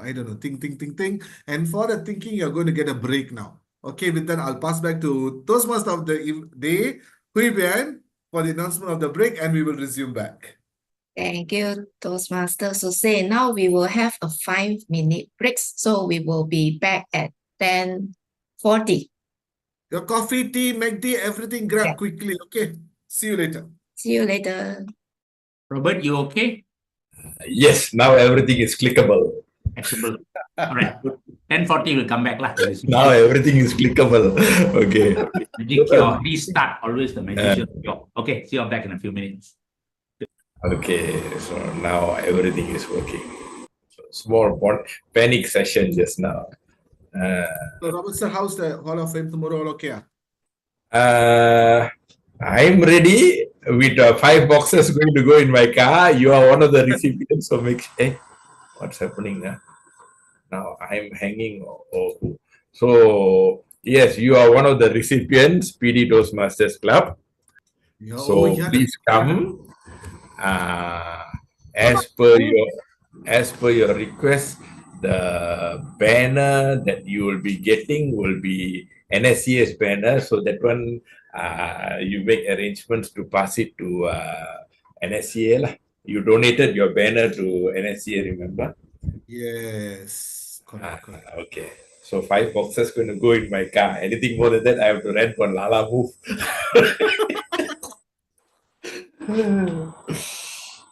Hello, Elaine. How are you? Hey, hi. All good to say. Sorry. Hey, it's 10:40. Shall we start? Yes, ma'am. Yep. Yes. Okay. Welcome back, everyone. I hope everyone is back to the room. Now, before that, I would like to remind everyone that the house rules is please mute or silent any sound emitting devices to avoid the interruption to the training. So, without further ado, I would like to pass the second part to our distinguished Toastmaster Soosai to continue. Soosai, back over to you. Thank you. All right, can see my screen. Now, my friend, the first part, we went through difference between a speaker and trainer. Who's a speaker? Who's a trainer? Now, having said all that, this is all of us for learning, right? The second part, we will go to, as a trainer, what are the things, the 5 things that you're supposed to do on a very high level basis, because I have another 90 minutes to go and it's very short time. Because every session, every step process take about 30 to 40 minutes. But we're going to give a very high level view, right? Now, the question remains the same. This is what? Training or workshop? The question remains the same. I've been giving you clues, right? I've been giving clues, so check carefully. Now, coming back to even before we start the next session, right? We're going to cover 5 steps for a trainer. Just now we had 3 wonderful presentations. I appreciate that. 5 minutes. It's not easy, yeah? There's 2 trainers and 1 speaker. Which one was a trainer? Which one was a speaker? If I say this person's speaker, he will get mad at me. They'll mistaken me. No worries. Just tell everything. Soosai will take the blame. Okay? Who was the speaker? Who was the trainer? We had Chen Fai, Elaine, Siva, one team. We had Wei Bian, one. Then we had Eng Han. Right. There was 2 trainers and 1 speaker. Both are good, lah. Both are good. Because session also speaker to trainer, both are good. So just guess. No need lah. Let other people guess lah. No, I don't want my name to come out lah. Soosai take the blame, ah. No, nothing to blame. So basically, Hui Bian was the speaker. You see what Hui Bian did? Hui Bian gave an idea on table topic master. What are the things to do? That's a speaker will do that. She's just going through the points by point. The remaining, if you see, they were trying to talk like, they give some example, they had some engagement, right? That was a clear differentiation. But of course, the training session was not perfect, some improvements, like what Siva, Chen Fai, and also Elaine did, right? They gave the structure. Hey, I'm going to talk about this, then it's opening, then it's a body, then closing what it's supposed to do, and we are going to have a group activity after this, right? What Enghan did is he engaged with people. You know, question, hey, how many of you have done? He got a rough idea. What Hui Bian did very good, but Hui Bian gave, hey, table topic is very, very important. What are the things you're supposed to do? You're supposed to do this, she gave, but on a speaker perspective, and this is my opinion, right? And there's no right or wrong. You see the differences between the trainer and the speaker. That's the ultimate idea. Nobody's wrong. Now, going back to our second part, right? The training, there are 3 P's. What are the 3 P's involved in the training? Any guesses? 3 P's. Green P, very good. Green P, good for break, lah, no problem. Of course, training can have green P also. Practice, very good. Good try, Anita. Keep trying. The first P is the presenter, the trainer itself. Material, very good. I'm coming to that. Material. The first P is presenter. So what is the next P would be? One is the giver. Another one is the receiver, is a participant. Now, the program, the presentation, the content comes under material, all comes under process. Because process itself, you need to have raw material, you need to have the steps. Your content is the raw material, the delivery is the step. So presenter, process, and participant, these are the 3 key areas for a training, right? Again, based on my experience, what I understand, what I believe, there could be more other elements as well, right? There's more other elements as well. Like if you see, if you ask Robert, if you ask Siva, they have even more things correct. No right or wrong. Again, this is from a trainer perspective. Next, what are the 5 steps? Number 1, we are going to cover on gap analysis. What is gap analysis? I don't know. We'll discuss later. Gap analysis, right? The second one, it will go to lesson plan based on objectives. Once you get the objectives, you create a lesson plan. And I tell you, I don't know, personally for me, creating a lesson plan is the most annoying thing for me as a trainer, seriously. And you know, sometimes when you go to organizations, they ask for a lesson plan and things like that. That's quite hard. I believe Robert and Siva can agree with me. If you don't agree, so it's okay. But for me, it's still very annoying to create lesson plan. Next is, of course, training method. What's going to be your methodologies? What are the things that you're going to do? And then we will go with your facilitative techniques. You see, throughout the training session, you will not be a trainer alone. You will also transform to certain extent as a facilitator throughout the training. And you wear different hats then. And last but not least, evaluation. These are the 5 steps. Gap analysis, lesson plan, and then go for training method and facilitative techniques and evaluate the program. These are the 5 things I'm going to cover in the next 60 minutes. So after that, we are going to do a session again. Now, coming back to gap analysis. Very simple. Gap analysis is all about what is the what does the training need? Why someone asks for, why people have to deliver training for effective club meeting? Why there is a need for that training? So in a gap analysis, what I will do, I go for my current skill. What's my current skill? And then what I'm supposed to achieve, my required skills. As a Toastmaster of the day, like what Enghan did just now. How many of you has been a Toastmaster of the day? People, how many of you felt it's so boring?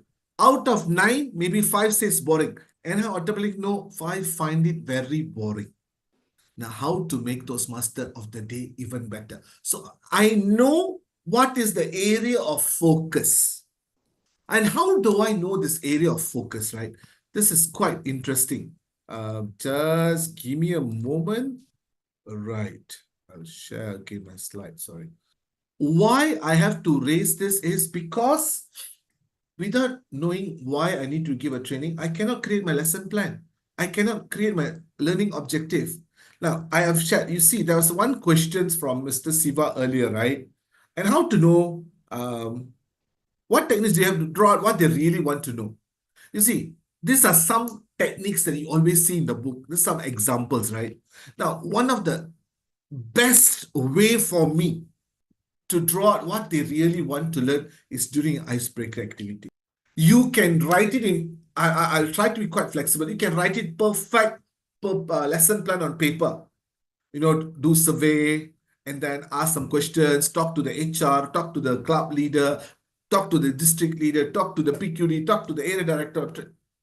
Again, one of the best way to draw out what they want to learn is icebreaker. Where are they? You see, just now, based on that 6 pictures that I had, I roughly know for Carolyn, it's all about improving herself. Should become a trainer. For Robert is, I wanted to create something nice for them as a trainer. Natalie mentioned that, hey, that picture, I'm not alone. So I know for Natalie, it's all about two-way, got 2 people. Elaine said that communication, got 2 people. I know it's two-way interaction. So I know where's their focus on. Imagine you're going for a meeting or for the training, developing teamwork. Maybe my icebreaker itself, I put it in activity to that I can draw the answers from them. Maybe put some teamwork pictures there. Based on their response, you quickly know, oh, this is the people. And you see, sometimes icebreaker is on the spot activity. You plan something. What if ideas different from what you've prepared? Most of the time when you really prepare for your training, right, you would have covered everything. But based on the feedback, put in the weightage. Maybe in your training, you put emphasis on understanding each other. But based on their feedback from the audience, it's all about common objective. They don't know the common objective. They have different common objective. I will emphasize on that. Ask targeted question. Maybe in the team, maybe the senior Toastmasters. Now, the training topic is how to have a coherent and peaceful environment in a Toastmasters club. Maybe there's a senior Toastmaster. Ask the person. Maybe then you ask a new joiner. You see the variation in the answers. Impart that into your training. You see, your preparation is one thing, but you got to remember difference between speaker and trainer, audience interaction. Very important. The moment you interact with audience, it goes into the loop, into your thought process, then comes out as a response that complements the feedback. And sometimes you notice when you give training, people start commenting about each other. In Toastmasters area, yes, we have problem, but let's go out of Toastmasters. When you go to organization to train about communication, they have a lot of problems. They have a lot of problems. Recently, I'm supposed to give a communication training to my subordinates, right?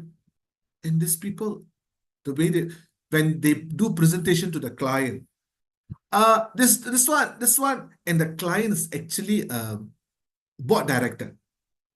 This one is, the client didn't say a single thing.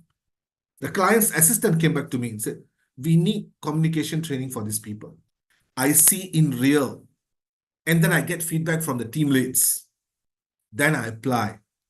Maybe during the training, the same person attend my training, right? I'll ask her what's the problem in a way that it covers. So all of this, I try to understand what is the gap from where they are and where I want them to be. As a trainer, I want them to be. But, there's a but. As a trainer, you decide where you want them to be, right? But there's somebody who have invited you for training. You see, when first question I asked Siva, when Siva said, so what is the expectation, sir? He said, this. What am I supposed to do? This is. I have my own expectation, but I follow my organizing chair's expectation.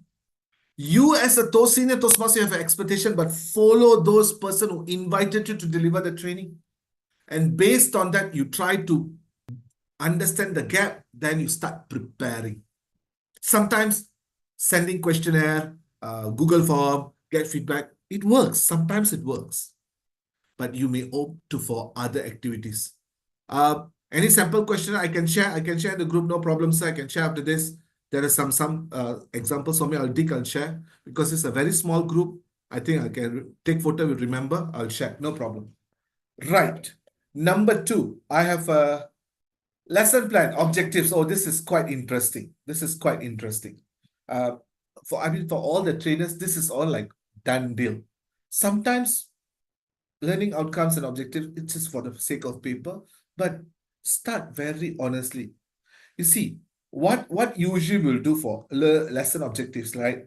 Describe action what the trainee will perform. You see, maybe like it's a very common that you will see that at the end of this training session, participants will be able to always, most of the time, they'll start. At the end of the training sessions, the participants will be able to, and guess what? I don't have an objective or lesson for this session today. Now, next, what you want at the end of this training session, participant, what you will be able to, example, let's take just now, Mr. Robert's group, hand gesture, right? Hand gesture. The objective, right? The end of the training session, participants will be able to use their hands effectively according to their speeches.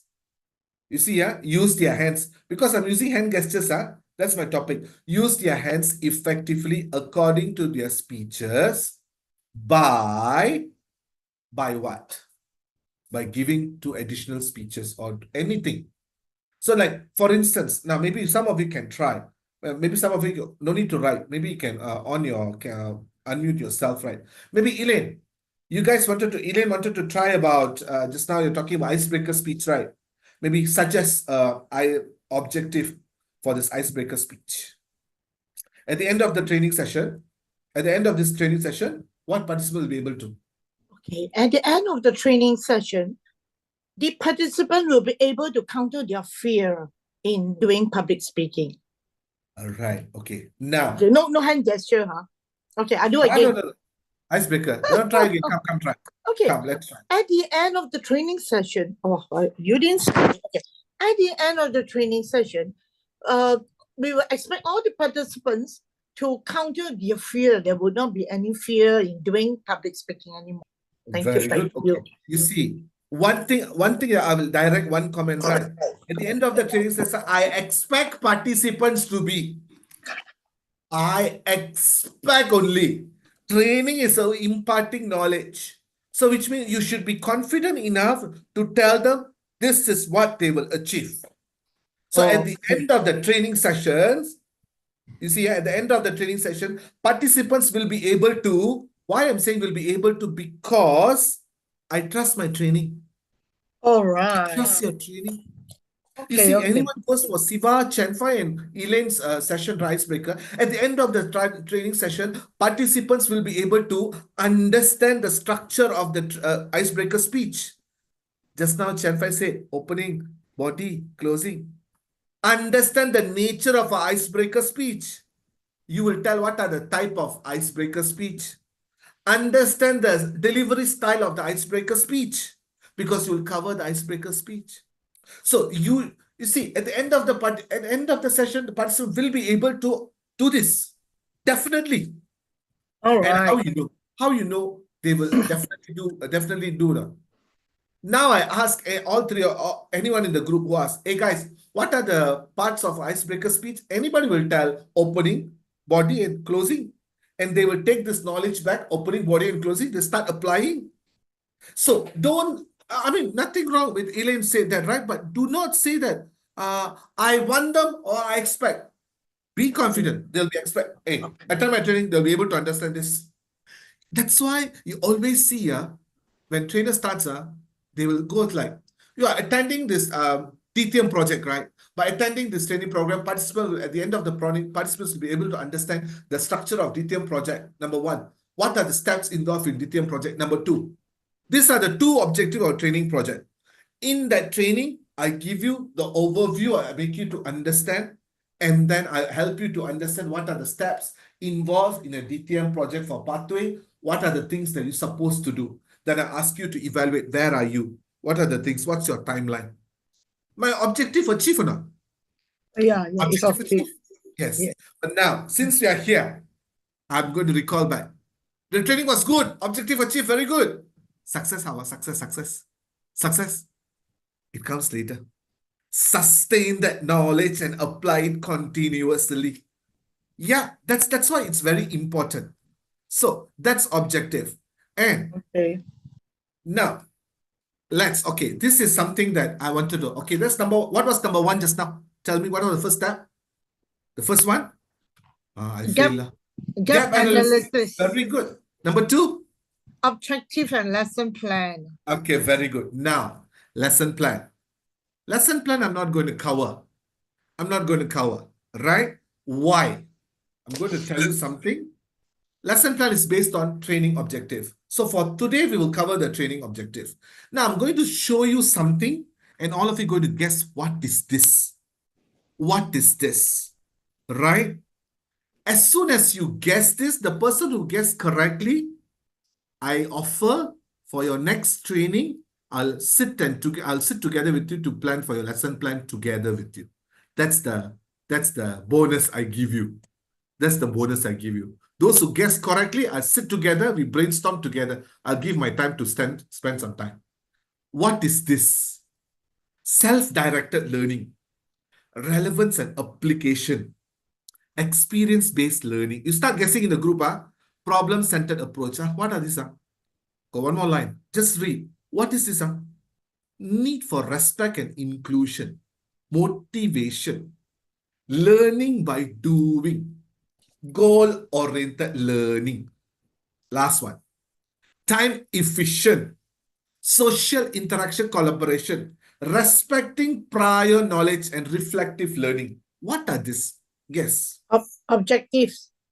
Material. Okay, let's ask. Pathways, training methodologies. Okay, come on, come guess.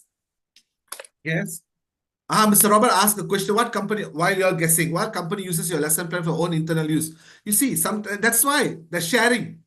You see, Toastmasters, the sharing is caring. But outside, it's all about copyright sometimes when you come to the certain extent. You make the call. It's always make the call. Because sometimes to be very honest, I started to understand the value of copyright, right? The moment I joined Toastmasters.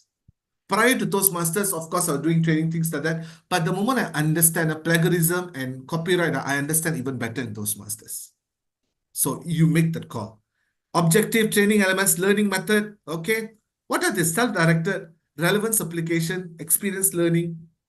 Any other guesses? All right. We have one person who's very close to the answer, right? Very close to the answer. And then so for Chen Fai, I will sit together with you next time you prepare a lesson plan for a training. All these are adults learn by what? Adults learn by what? You got to understand. This is how adults learn. This is how adults learn. Guys, even you attend training, right? Sometimes you don't like to be told so. You want to learn them. Very important, relevant. People want to understand the real-time experience, not from the book. From the book means they can read. Why they need a trainer? That's how adults will learn. Experience-based learning. Again, that's why I always tell them, you tell your experience, understand their experience, respect the experience. That's the need for respect and inclusion. You may be the subject matter expert, as I mentioned, the first three words, understand, accept, and acknowledge. And of course, nobody likes people don't manage their times properly. Time management. And this is how adults learn based on my observation. And just learning by doing, part of your training, learn, apply, impart knowledge, apply. So, Chen Fai, I owe you a lesson plan. We sit and do together. Okay, that's for you from my side. Now, to answer Robert's question, children, what are the things that you take from here from children? Shout out. Adults can learn by this. Children can learn using this or not? Children can learn using this or not? You see, often, most of the time, these are inclusive, this is for children, but our mindset when it goes to children, we tend to put ourselves as a superior. I know better than them. I know better than them, right? Always. But the important part for children, ultimately, you need to go down to their level. You need to understand gap analysis also. Why they are lacking. Sometimes self-directed learning. But why children are coming for training? Because they need help. So it's a trainer-directed learning sometimes. Need for respect and inclusion still a must for the children. Malay, Chinese, Indian, dark, fair, fat, thin, good in Chinese, good in English, good in maths, cannot speak English, cannot speak Malay, no problem. Whatever that you're applying for adults, apply to children. It's just that you need to go down to their level. Because for adults, it goes like this. We are adults, we understand. I'm imparting. For children, we tend to look like this. Hey, what is this? I'm better than you. No, you go down to their level. And as a trainer, the moment you think, hey, you guys understand, okay, the moment you have that mindset, I think no, training will never work because you will not get the respect, that experience, that acknowledgement from the audience because adults learn in such a way. Of course, that's why I say no right or wrong, I respect. Imagine Hui Ben, an example, speaker. I understand Hui Ben is going to be a news trainer. She's aspiring to become a new trainer. And I have some sort of little experience, maybe a bit higher than her, I don't know. Now I am the speaker today or for the workshop in charge. Hey, Hui Ben, just now only I told you what? Difference between speaker and trainer. You don't know, why still talk like a speaker, you are? Some trainers I've seen like that. No, I have to understand that what perspective she's coming from. Now, as a speaker, nothing wrong with. You should be able to differentiate even the drawback in the most respectful manner. Example, now Robert, Valerie, two of them. As a trainer, this is important training. Suddenly host. Can I show my frustration? Yo, this one also cannot do. Why every time technical problem? This one also got issue. I cannot do that. I respect. But it's always good to set expectation, right? Things will happen like this. Remember, we are doing adults learning together. So maybe for adults, it's going to be like this. But when it comes to children, don't go like this. You have to come to their level. Apply all of this as an adult. All of this. What questions you have for me now? Now, since you don't have any questions at this point of time, what could have been better in your presentation just now? Hui Bian, Chen Fai, Elaine, Siva, you guys presented, right? Ling Ha, Eng Han. What could have been better? Again, many of you spoke from your perspective, your experience. Now, how you can relate that to the audience? No answer, no definitive answer. I'm giving just a thought. Think about it, what you can do. Now, among all of this, there are 12 pieces of adult learning styles, right? What is your preferred method? Put it in the chat box. What is your preferred method? Or what is your number one priority? What's your priority? Just put it in chat box. Phase one, see the awkward silence. Nobody putting anything. Awkward silence. But I'm still keep talking. Keep talking, no problem. Self-directed learning, very good. Respect and inclusion. Learn by doing. Now, in the meet of how many people we have? 13 people. I already got 3 different answers. Trustable trainer. 4 different answers. Practical application relevance, 5 different answers. At least one got lah. But as a trainer, I need to cover all this? No need. You have to understand that they come from different perspectives. As a trainer, we have our limitation. Guys, as a trainer, we are not Superman, right? We have our limitation. Do not try to put everything together. I want to satisfy everybody. I want everybody to be happy. No. As time goes on slowly, you know what's the best learning method for this group of people. Maybe it could be practical relevance application. Oh, relevance and practical application, then I can learn by doing also can come into the group. Respect and inclusion is a tick in a box always as a trainer. You are not superior. You are not the best in the group. No. Now, as a speaker to trainer, I got a full-time job. Speaking is my passion, training is my passion. I'm doing training part-time. Now, as far as I know in this group, Robert and Siva is a full-time trainer. They know zillion things better than me. Can I come and behave like I'm the best I'm the in-charge person, I'm the trainer, so you listen to me? No, you don't do that. Because as a trainer, I have to understand my audience vary, understand there are some experts who are better than me in the group, understand that people know better knowledge than me in this topic, accept that and acknowledge that. Sometimes, of course, not this group. Some seniors who are really good, right? They tend to like, I know better than this. I know you better. I know this thing better. That's why you acknowledge them. You cannot make friends with those difficult characters. Don't make enemy with them. That's it.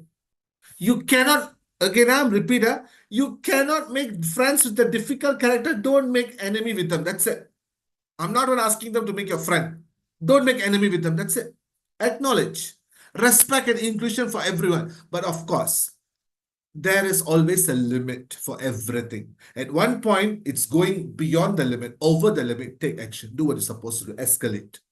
Or use your stand as a trainer point of view.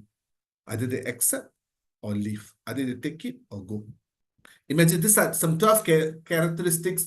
I see people feel they always, if you success in this learning method, will be even better. Now, out of all that's right, all of that. Very good, Robert. Very good. I always agree. Let's stop for this. I think this is something that all of us can relate, right?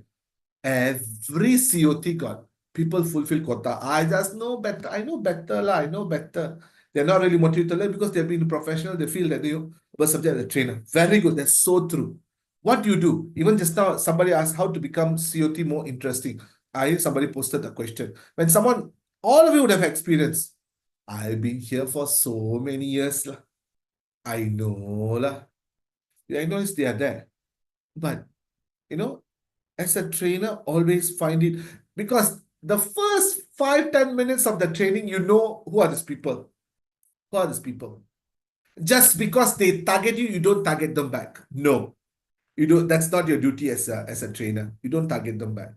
Again, I'll still make my point very clear. In my point of view, even COT, I do that also.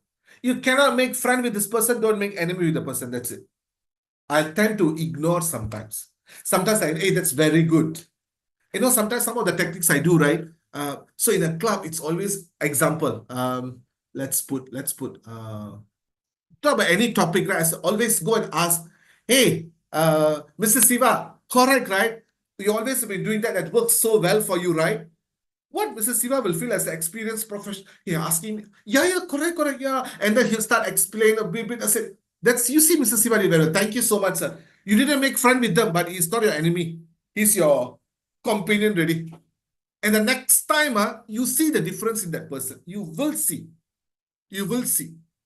Sometimes all people want sometimes is acknowledgement and appreciation. This one little, you don't know about Elaine. Elaine speaks, everyone will listen super good like she. Elaine will be like, oh yes, yeah, right, done. That's it. Sometimes as a trainer, you see, I'm not going to tell you rule by book. No, sometimes trainer do play politics, the way you present, the way you tackle, whether you like it or not. Now, going back, we had 12 methods. Now I'm just going to cover 4 important methods that you can make use in a training. Now, what I want you to do, relate back to all the trainings that you have attended, including COT or outside Toastmasters, group discussion, right? Debate, which one is better? Even debate, sometimes people do it in a table topic session in your club. You do a debate, people argue. And when there's a debate, how do you manage? Interactive whiteboards. This is very interesting for online, especially when you use whiteboards, quizzes and polls. There are a few. One of the best example is fishbowl exercise. What is fishbowl exercise? Anybody? It's always in training, you have this bowl, right? Always got a lot of questions. You just pick one question, answer. Pick one question, answer. Name only bombastic, but methodology is all the same. People get, wait, what fishball exercise? So you explain in a way that it's very bombastic. So that people like, but those who really experience know, answer questions only what fishball exercise? First impression, the impression. You see, real-time feedback. Real-time feedback. What is real-time feedback? Just feedback on the spot lah. Only the name is so bombastic. On the spot, real-time feedback. You see, always you ask, okay, guys, get back in a pair groove and discuss, both of you in a pair. Are you naming? Think, pair, and share. Wow, so fantastic. After all, get into group of 2, discuss. That's it. That's why your naming convention matters a lot. Presenting effective public speaking, very good. But masterclass of effective public, masterclass way, very good. That's why the names plays a lot of input sometimes. Hot sit. What is hot sit? Again, hot sit for me is, in a group of people, I'll just put a chair inside. Guys, come and sit on the chair. Ask the question. Hey, sit on the chair. Like an interview. Ask question. Hot sit. It creates that hot sit. Shit. The moment they sit, they really feel hot on the chair. I don't know. Right? It happens. So there are a lot of training methods that you can use, which fits the adults' learning styles, right? Now, out of all this, these are the 4 that very common for trainers, very common. Role play, case study, demonstration, exercise is all about group activity. What is that one thing that fits your expertise? Maybe some of you are very good at handling role plays, right? Then bring it out. But do not forcefully have a training method. You cannot do like, question answer, give them role play lah, ask them to act lah, can lah. Don't do that. You see, you can do that, then you know what at least you have done about more than like 150, 100 trainings, right? You know, on the spot. But as you are going to become a good trainer, right? Practice slowly. This is all will be part of the lesson plan. Now we are going to learn by observing role play between a club officer coming late for the meeting and to the executive council meeting. What would be the example like? Case study. Hey guys, in 2025, 2023, it was found that many Gen Zs are prone to become a YouTuber and influencer rather than normal professionals. The training is about Gen Z. Discuss. But again, whatever training method that you choose, make sure you're crystal clear about that. Crystal clear about that. Make sure you're crystal clear about that. Don't go during the training. Hey, after this, must do what? Can must do this? No. Be crystal clear.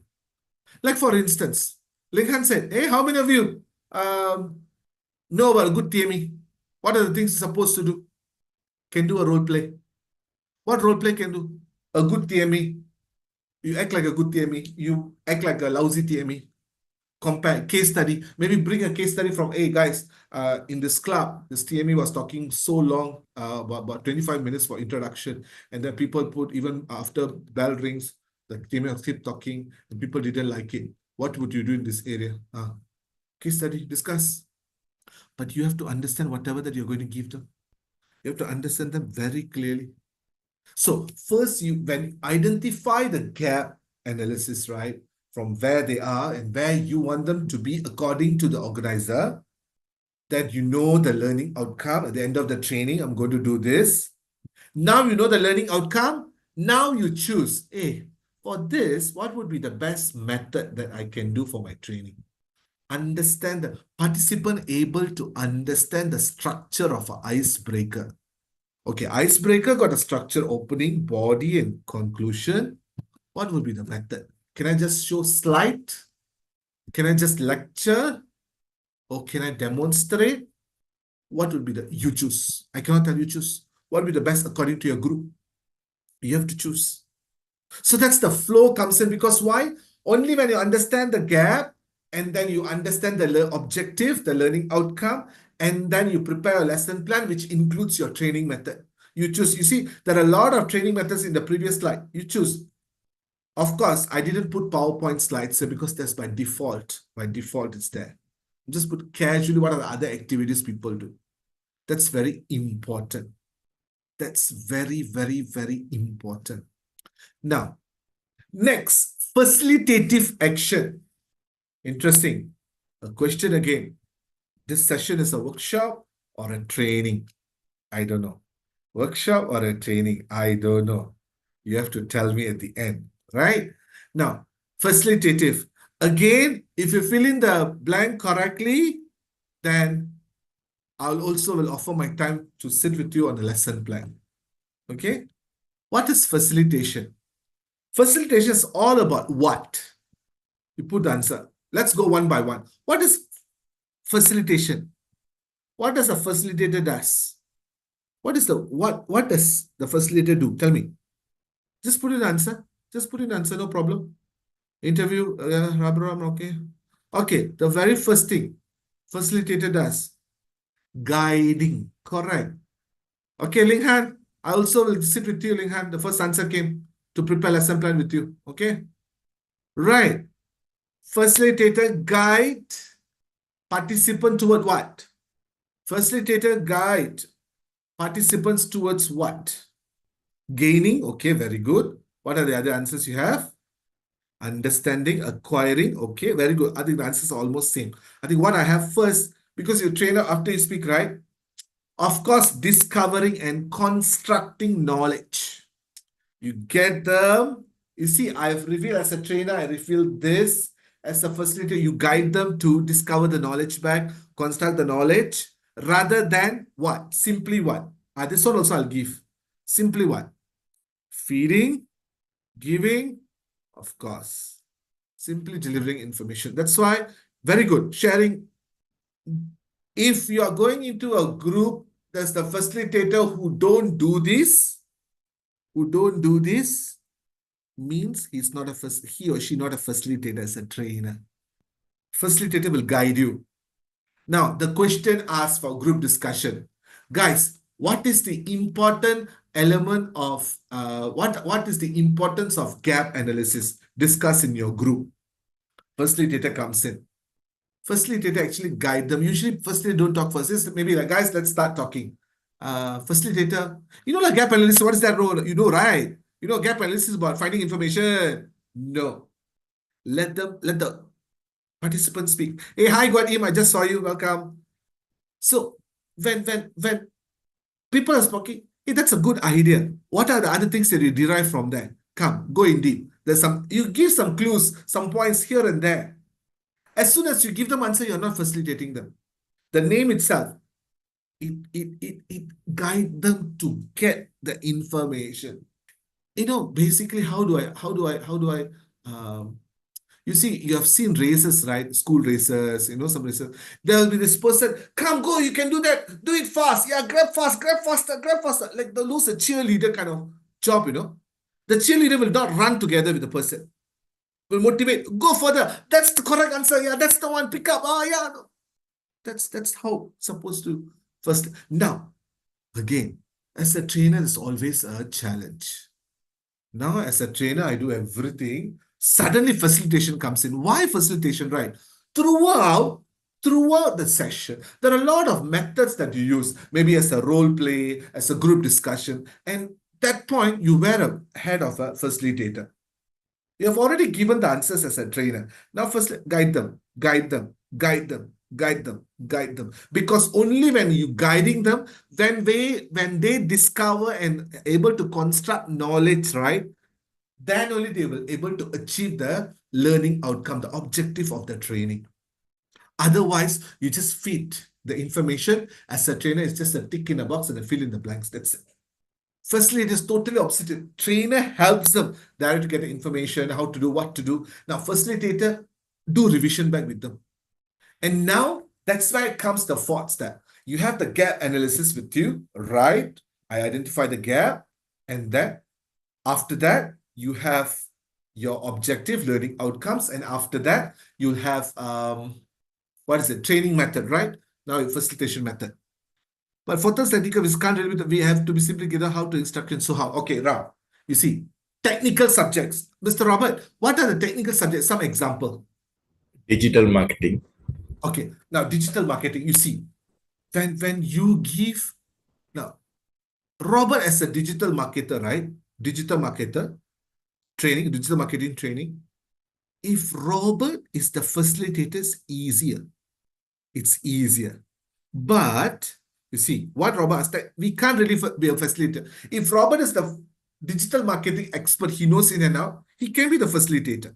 But let's say scenario one, there's a need of a facilitation. Then prepare the facilitator. See what is set the boundary. What are the things you're supposed to do? What are the things you're supposed to tell them? Number two, there is no facilitator because you cannot tell them what they're supposed to do. No facilitator. Leave them as it is. You guide them as a trainer. Guys, this is the guide. But make sure there's no facilitator. Your guide is very clear what they're supposed to discuss. And I always tell myself, I fail when people ask me question again. Hey, supposed to do two timer. Must write 5 points here. When people ask me that, I know I fail. Because I didn't give my instructions properly. Like what Enghang said, encourage additional self-learning, very good. It's good. But there are some limitations, certain expert. Like example, Robert is a digital marketing expert. But sitting in the room is Guat Im, who's the founder of a company, of a digital marketing company. From scratch, she has been doing the business. Robert cannot go and tell her, right? What Robert's supposed to acknowledge the presence, acknowledge the knowledge. But it goes to group discussion, let them be. And of course, the next time Robert deliver the same training, Enghang's point comes in, learn more, learn more. That's important. Make it very clear. Are you able to facilitate? If you think, oh, I will blurt out some answers that no, I cannot, then make sure you have a facilitator. You don't have a facilitator, have the guide very clear. Facilitation guide very clear to them. Guys, these are the questions, no, crystal clear. That's why I say, as soon for me. Hey, Soosai, must have 5 answers in the same paper. Then I know I failed. That's not their problem, it's my problem. It's the trainer's problem. Now, what are the facilitations that we can do? Active listening. This is the very famous quote, right? Don't just hear, listen. Don't hear or listen to reply. Listen to understand. Encouraging peer learning. Ask questions. Open-ended, close-ended questions. Ask questions.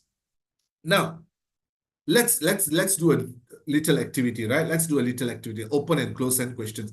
Since there are 9 of you here, very good. Ask questions now. Let's do a close-ended question. It's a yes/no. All right? Yes/no. I'm going to, there are about what? 13 of you. 13 of you, let's say, minus me, 12 of you. Okay. I'm going to think of a person. I'm going to think of a person, and all of you are going to use, I'm going to use close-ended answers, yes or no only. Okay? Close-ended question, yes or no. Based on the questions that you all have asked, you have to guess who's the person. You have to guess who's the person. Okay? I'm going to think of a person now, and then you have to guess who's the person by asking me questions, and I will answer in yes or no only. Right? Are we clear? We have 13 questions. See, it's 13 versus 1 now. 12 versus 1. Okay, if I already thought of the person, tell me. Ask questions one by one. One question each. Is he a male or a female? I will say yes or no only. Is he a male? Is the person in this Zoom session? No. Is this a real person? Yes. But if you are muted, unmute yourself. He or she in District 102? No. Is he or she a trainer as well? No. Okay, you guys are within Toastmasters just going round and round. Forget about Toastmasters now. Clue, it's okay. Is this person a celebrity? Yes. Is this person a politician? No. Is this person a Malaysian? No. For your information, you have passed 7 questions. I'm counting. You got 6 more questions. Not a Malaysian. Is this person an American? No. Not a Malaysian. Celebrity, not an American. Googling, y'all. Some of you Googling, huh? Very, very difficult. No? Even ChatGPT cannot help. Anyone knows Soosai's favorite celebrities? Is this person in good standing? Now, if you put outside Toastmasters already. Oh, outside good. Ling Han, you will know after this. The person a movie star. No. Celebrity, but not movie star. Not Malaysian, not American. Sure. Is this person a singer? No. Oh, But kind of information, 10 questions done, huh? alamak. Is this All person right. Sinek? All right. Okay. Now, we are going to go for open-ended questions. I'm going to answer your question, okay? No, yes or no. Ask me now. What, huh? Which country is this person from? Switzerland. What In profession? Thunberg. Huh? The Switzerland. what her surname is Thunberg. No, not that person. Uh, Switzerland.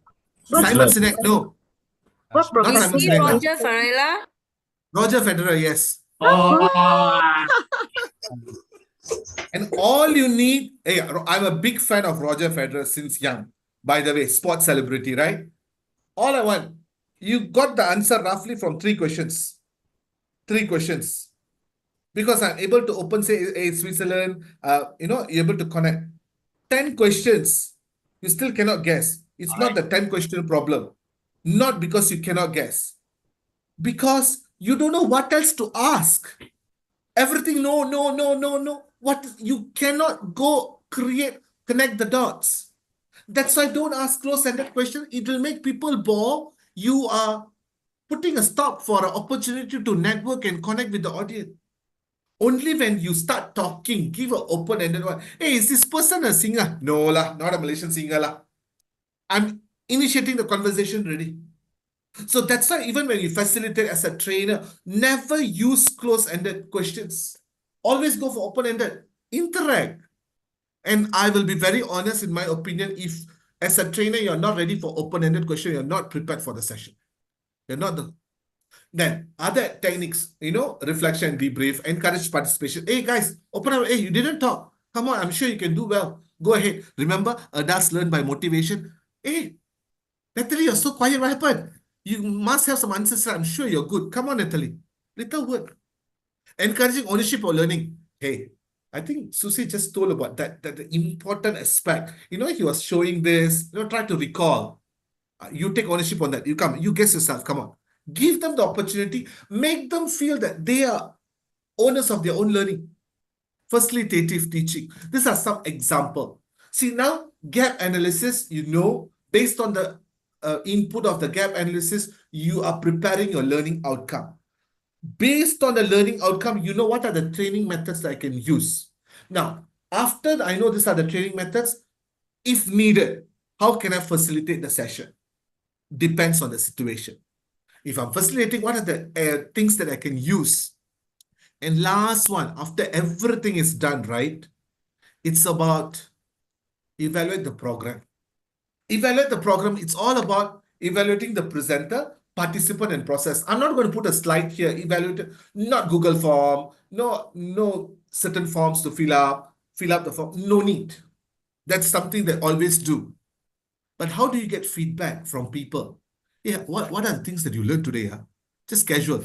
Most of the trainers, they do their evaluation when, during the break time, lunchtime and tea break time. They understand or not. They start discussing, they start with own stories, they tell own stories, you talk about them. Then you roughly get, this point. Then they're connecting the dots. After that, when you come back from break, come back from lunch, use that as your sample. And some always remember, when you want to use someone's experience, right? Always ask for permission. Because in a way, when you're kind of evaluating them also. Evaluating that they are understanding, but you're using evaluation for you. So when people ask, you often listen, I was a credibility speaker, 1, 2, 3, 4, 5. That's common.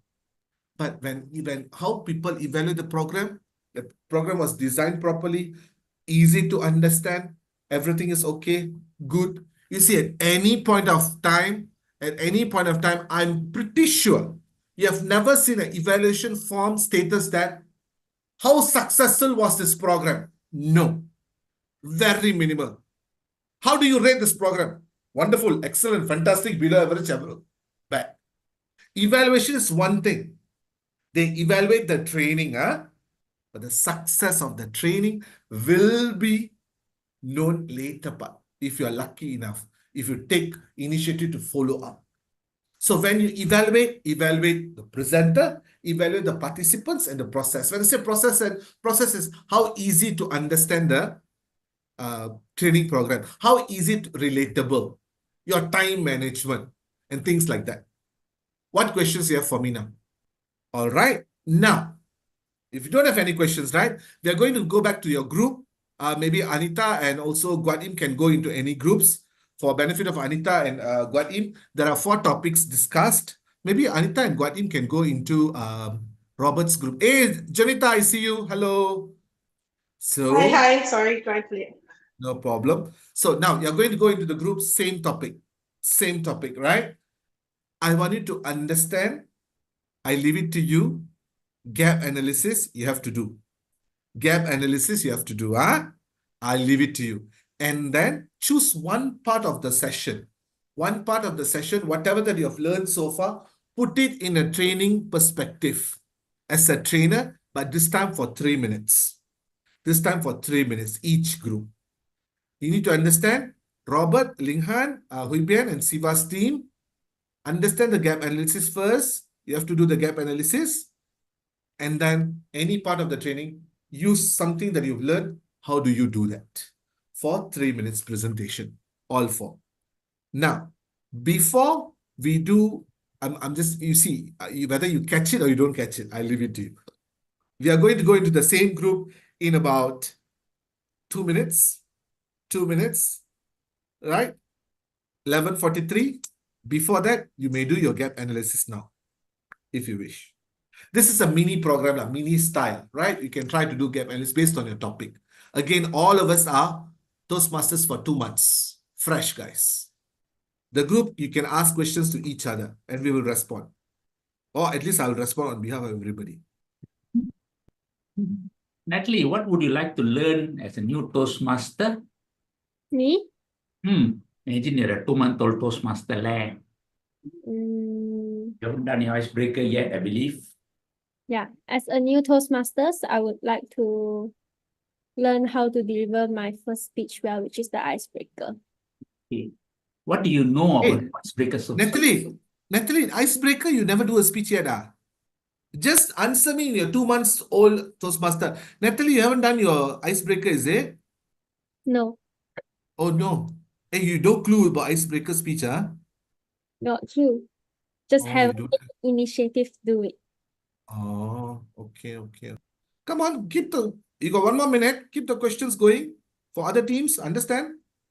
Yeah, I tell you what, that day, right? Oh, you're my table topic master. Give long topics every time, Always give long topic one and never repeat the topic. Very hard to understand, So scary. Next time they ask me to call, I cannot prepare long topics. Very hard. And some of my Toastmaster of the evening always pick on me, always Soosai, Toastmaster of the evening. Very hard. Oh, very hard. Scary. Hey, Enghan, you know not? That day, right? My hand, I always tell like this, I always put outward. Then that day evaluator, he said, put your hand gesture inward. Invite them. Don't always go get angry. Don't always push. Very hard, I tell you. Oh, yo. Even that day, Elaine, I was talking to my club member, right? He said, Susie, your voice is too loud, And then I tried to change my voice. My mom said, Susie, can we go and eat? They said, don't change voice. How am I supposed to practice vocal variety? Very hard, Very hard. I'm scared, I don't know. Anita, that day, right? My Toastmaster at the evening, he was keep talking and talking for 10 minutes after the bell rang. Dragging. Very hard. And Shenfa, my table topic master, use slide, right? The slide got hanged and then panic ready. And then I also go, I also will panic. How will I like this, Gen 5? Okay, time's up, 11:50, come back, go back to your room. I give you a rough idea already, go. 11:50. All the best to you guys. Okay, guys, I'm going to room 4, yeah? We're changing room already. Can, sir, no problem, sir. I think Carly must be traveling. Hey, Natalie, thank you so much for helping on Zoom. Really, thank you. No worries. Trying to get. Carolyn, driving is it? You're traveling is it? Yes. I just reached ST. Now, actually, I'm assisting for the HSTP, Oh, which club? area A, Oh, area. You're Malacca. in Malacca. Oh, yeah, Yes. you're from Malacca, right? No, I'm from Batu Pahat. Oh, you travel. Wow, you travel all the way for area A, Malacca one. Wow, so good like you. No, actually, because Dr. Call also looking for people lah. So just assist. So When am I nice. supposed to go? Because I'm still waiting for them. So right now, for this one, which room am I assigned? Why I'm not Carolyn, assigned to any room? Carolyn, just now you go with which group, huh? Room 2, Enghan. Natalie can send to Enhana. Yeah, Natalie. she's now in room 3. Wait, let me move her. Move Okay. Okay, move Thank her. you. Thank you, Natalie, and thank you, Soosai. I will just drop off in a short while, maybe about 10 No minutes problem. or 5 I minutes. totally understand. Okay. So there's only 3 rooms now. Three Yeah. rooms. Okay, good. Thank you so much, Soosai. I learned so much from you. Thanks, Carolyn. I'm glad you are Thank- here today. Thank you so much. Thank you. 4.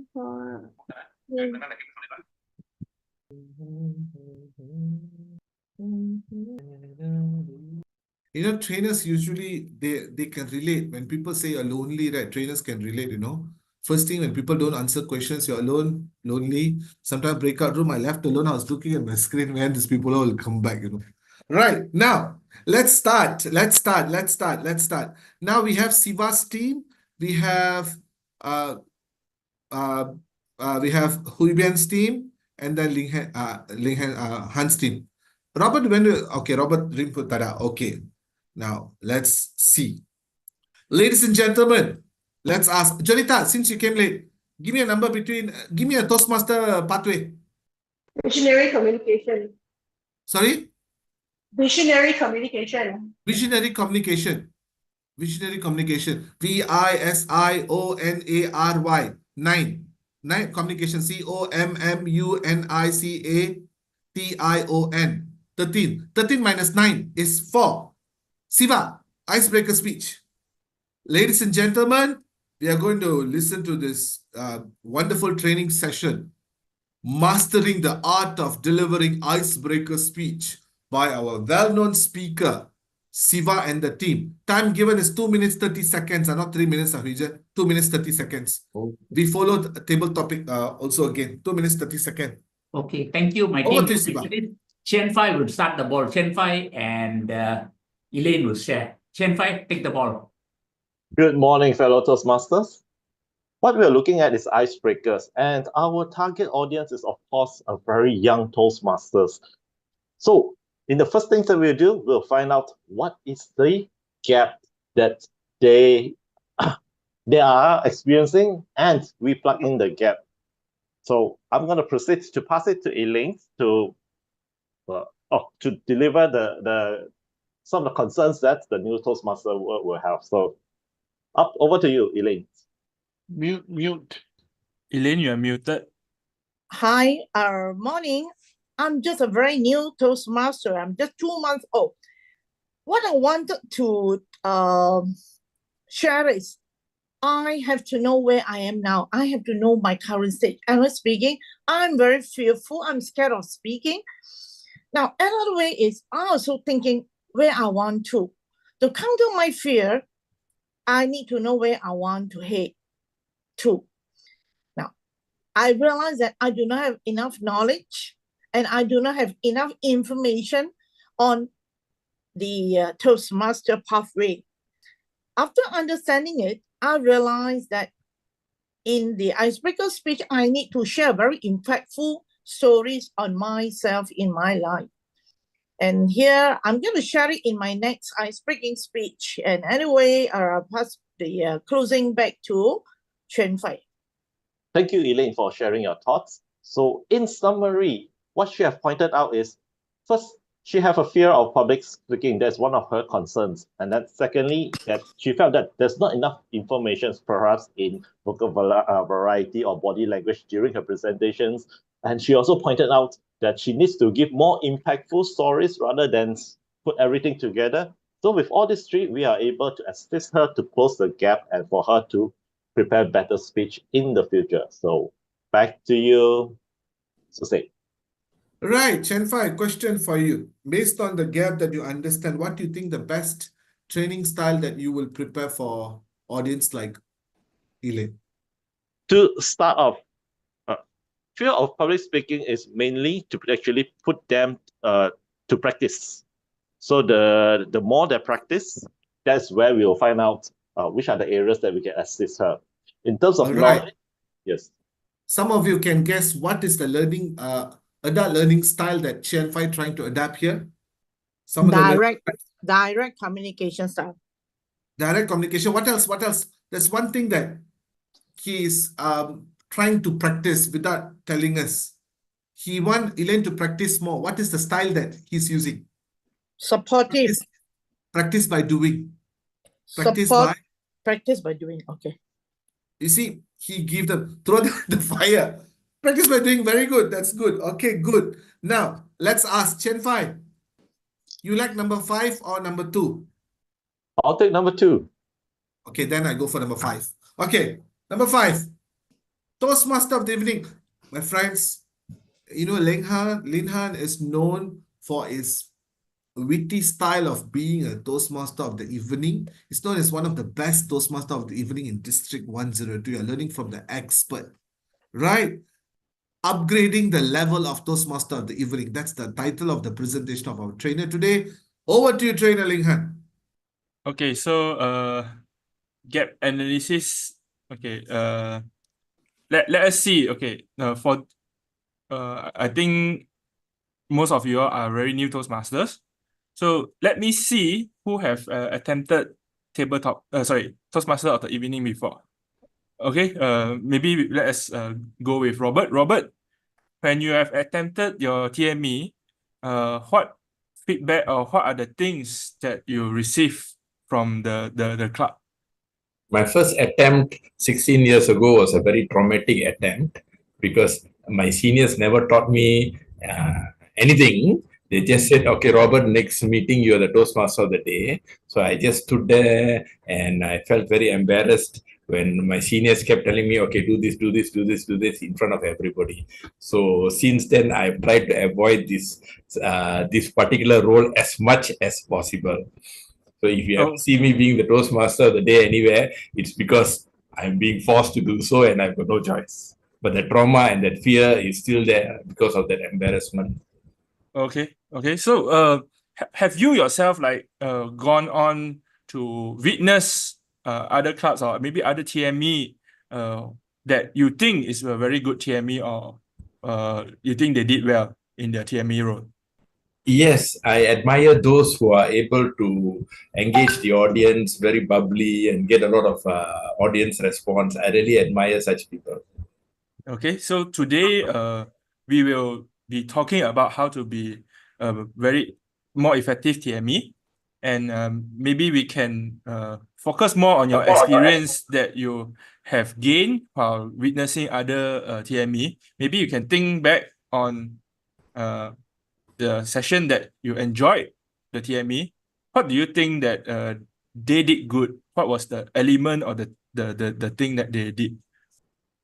I don't know. I just feel that they are so natural and they are so good that, I wish that I could be like them, but I don't know how. Okay, so in natural, in what sense? Maybe you can tell me, like, did they manage to get the audience to engage with them, or did they manage to? Okay, so how did they manage to get the audience to engage with them? Do you recall? they asked a lot of relevant questions, I think, open-ended questions. And as the response came in, they kind of encouraged those kind of questions and that kind of response. Okay, so yeah, so you are correct on your observation. Actually, one of the things of an effective TME is actually to ask the right questions and ask more open-ended questions to engage the audience. Yeah, so that will be something that I do. Back to you, Soosai. Thank you. Thank you, Linghan. Guys, now, did you notice how much of information that Linghan managed to extract? So much of input for him to decide. I think he focused on gap analysis. So many input that he got. Okay, what are the problems that Robert highlighted? Can some of you list down?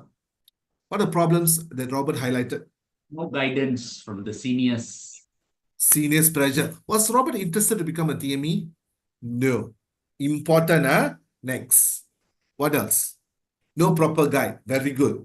You see, what make Robert, just for that scenario, Robert not to become a TME? No proper guide, not interested. This is almost the same for people, which means you need to include a proper guide to become a Toastmaster of the evening in your training session. That's important. And then you need to give affirmation that you do it, you don't do it well, it's okay. Otherwise, people with Robert's style of mentality based on the gap analysis, they feel that people will throw me in the fire. I'll get embarrassed. I don't know. You need to give them the affirmation. These are the two things that I picked up immediately. So which means I cannot do a conventional style of presenting. Toastmasters happening. You need to be engaging. You need to present the data. I cannot do that. I cannot do that. Very good, Linghan. Last one, Hui Bian. Ladies and gentlemen, you know Hui Bian is a seasoned table topic master. Every time she comes on board as a table topic master, all of us would love to grab the chances. She make it so interesting and it's a perfect trainer to ace your game as a table topic master. Over to you, Hui Bian. You. First of all, I would like to ask the audience here, give me 1 to 2 points. What do you expect how a table topic master is considered an effective table topic master? Anyone can give me 1 or 2 points? Provide good topics. Provide good topic, yes. Able to provide feedback as well. Able to provide feedback, yes. And then we have here also topic that can link to the audience. Great. Now with that, I would like to invite my team member, Toastmaster Anita, to share about her thoughts, how to become an effective table topic master. Anita. Thank you very much, Vivian, and good afternoon to all. Now, this is going to be an interactive session because guess what? We are flanked left and right by very experienced Toastmasters who have been topics masters numerous times. So for the benefit of the newbies, I know you don't know what questions to ask. And this is where we come in. We're going to give you some answers. But please do raise your hand if you have questions in between, okay? Right. What do we do as topics masters? Or why is topics masters important in life? It's when you need to speak impromptu. Say Robert comes home late and his wife asks, "Where have you been?" What's he gonna say? This is where you use table topic session to practice your impromptu skills. Elaine, have you been doing well in your Toastmasters journey? What are you going to say? All right, the mind starts moving. That's table topics. So for new table topics master, I'm going to let the experienced members tell you what you need to do to prepare. Distinguished Toastmaster Siva, do you have a tip to give to our newbie? Yeah, what you can do, if you got frozen, just focus on one word in the table topic and speak about it. That's it. At least you say something. Right.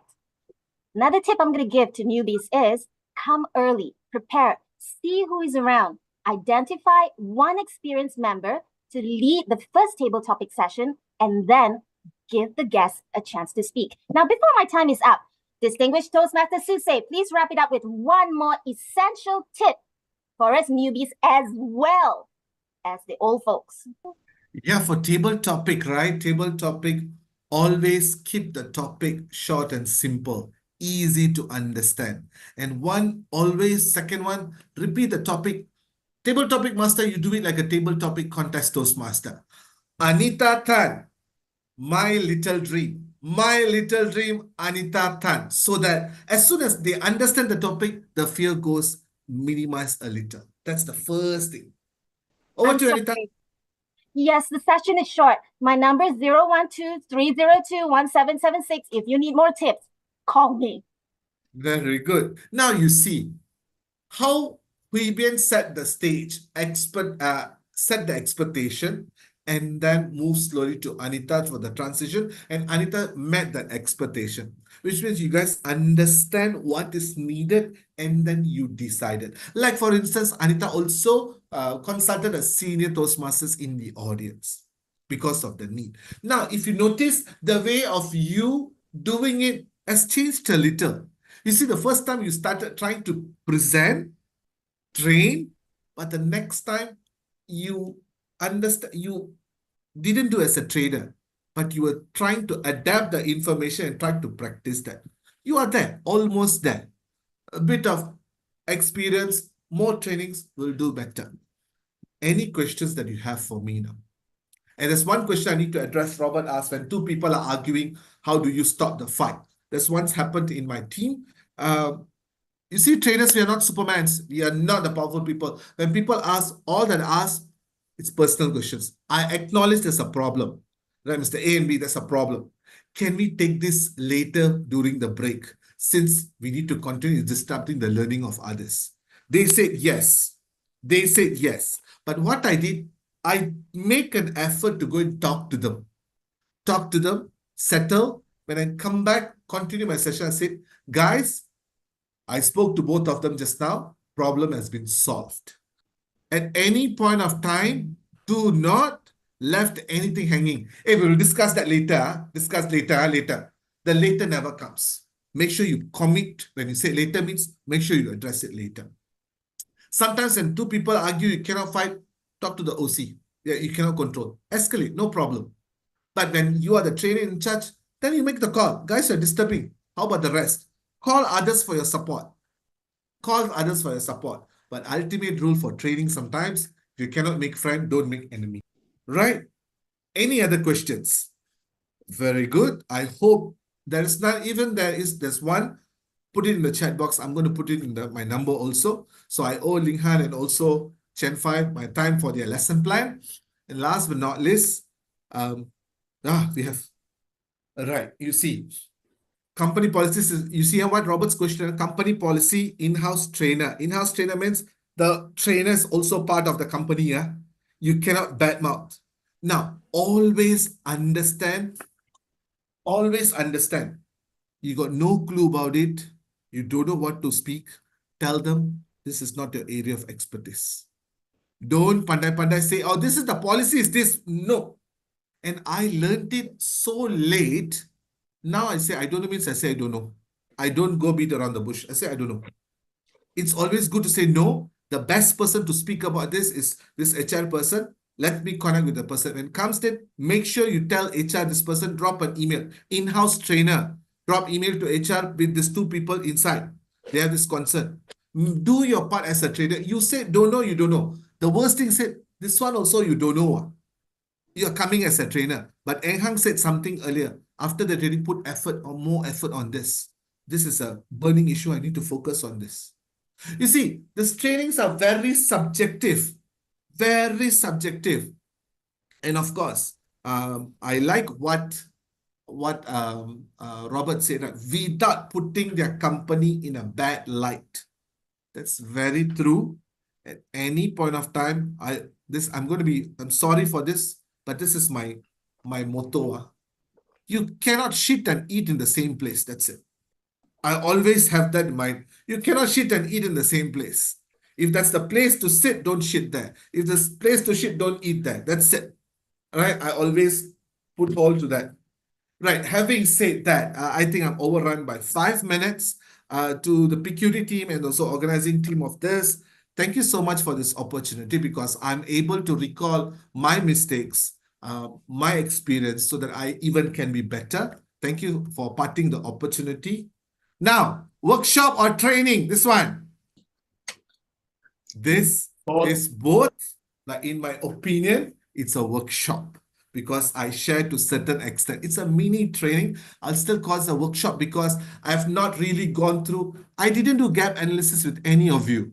Number one, my training method was mixed. Number two, I didn't even tell you what is a session objective. I'm just sharing the information with you.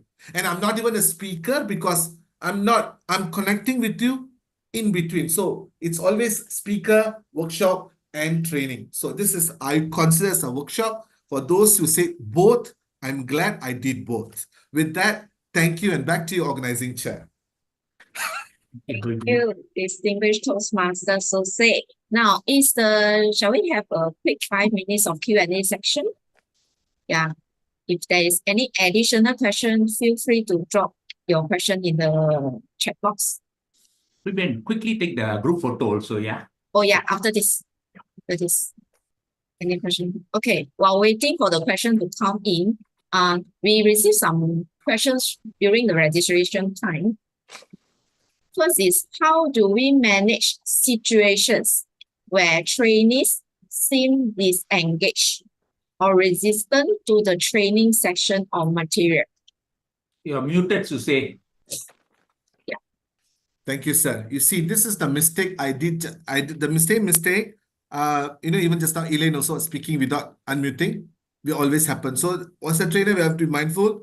Thank you, sir, for reminding me. Now, for me, very simple. If the person is disengaged, destined to be disengaged, they will be disengaged.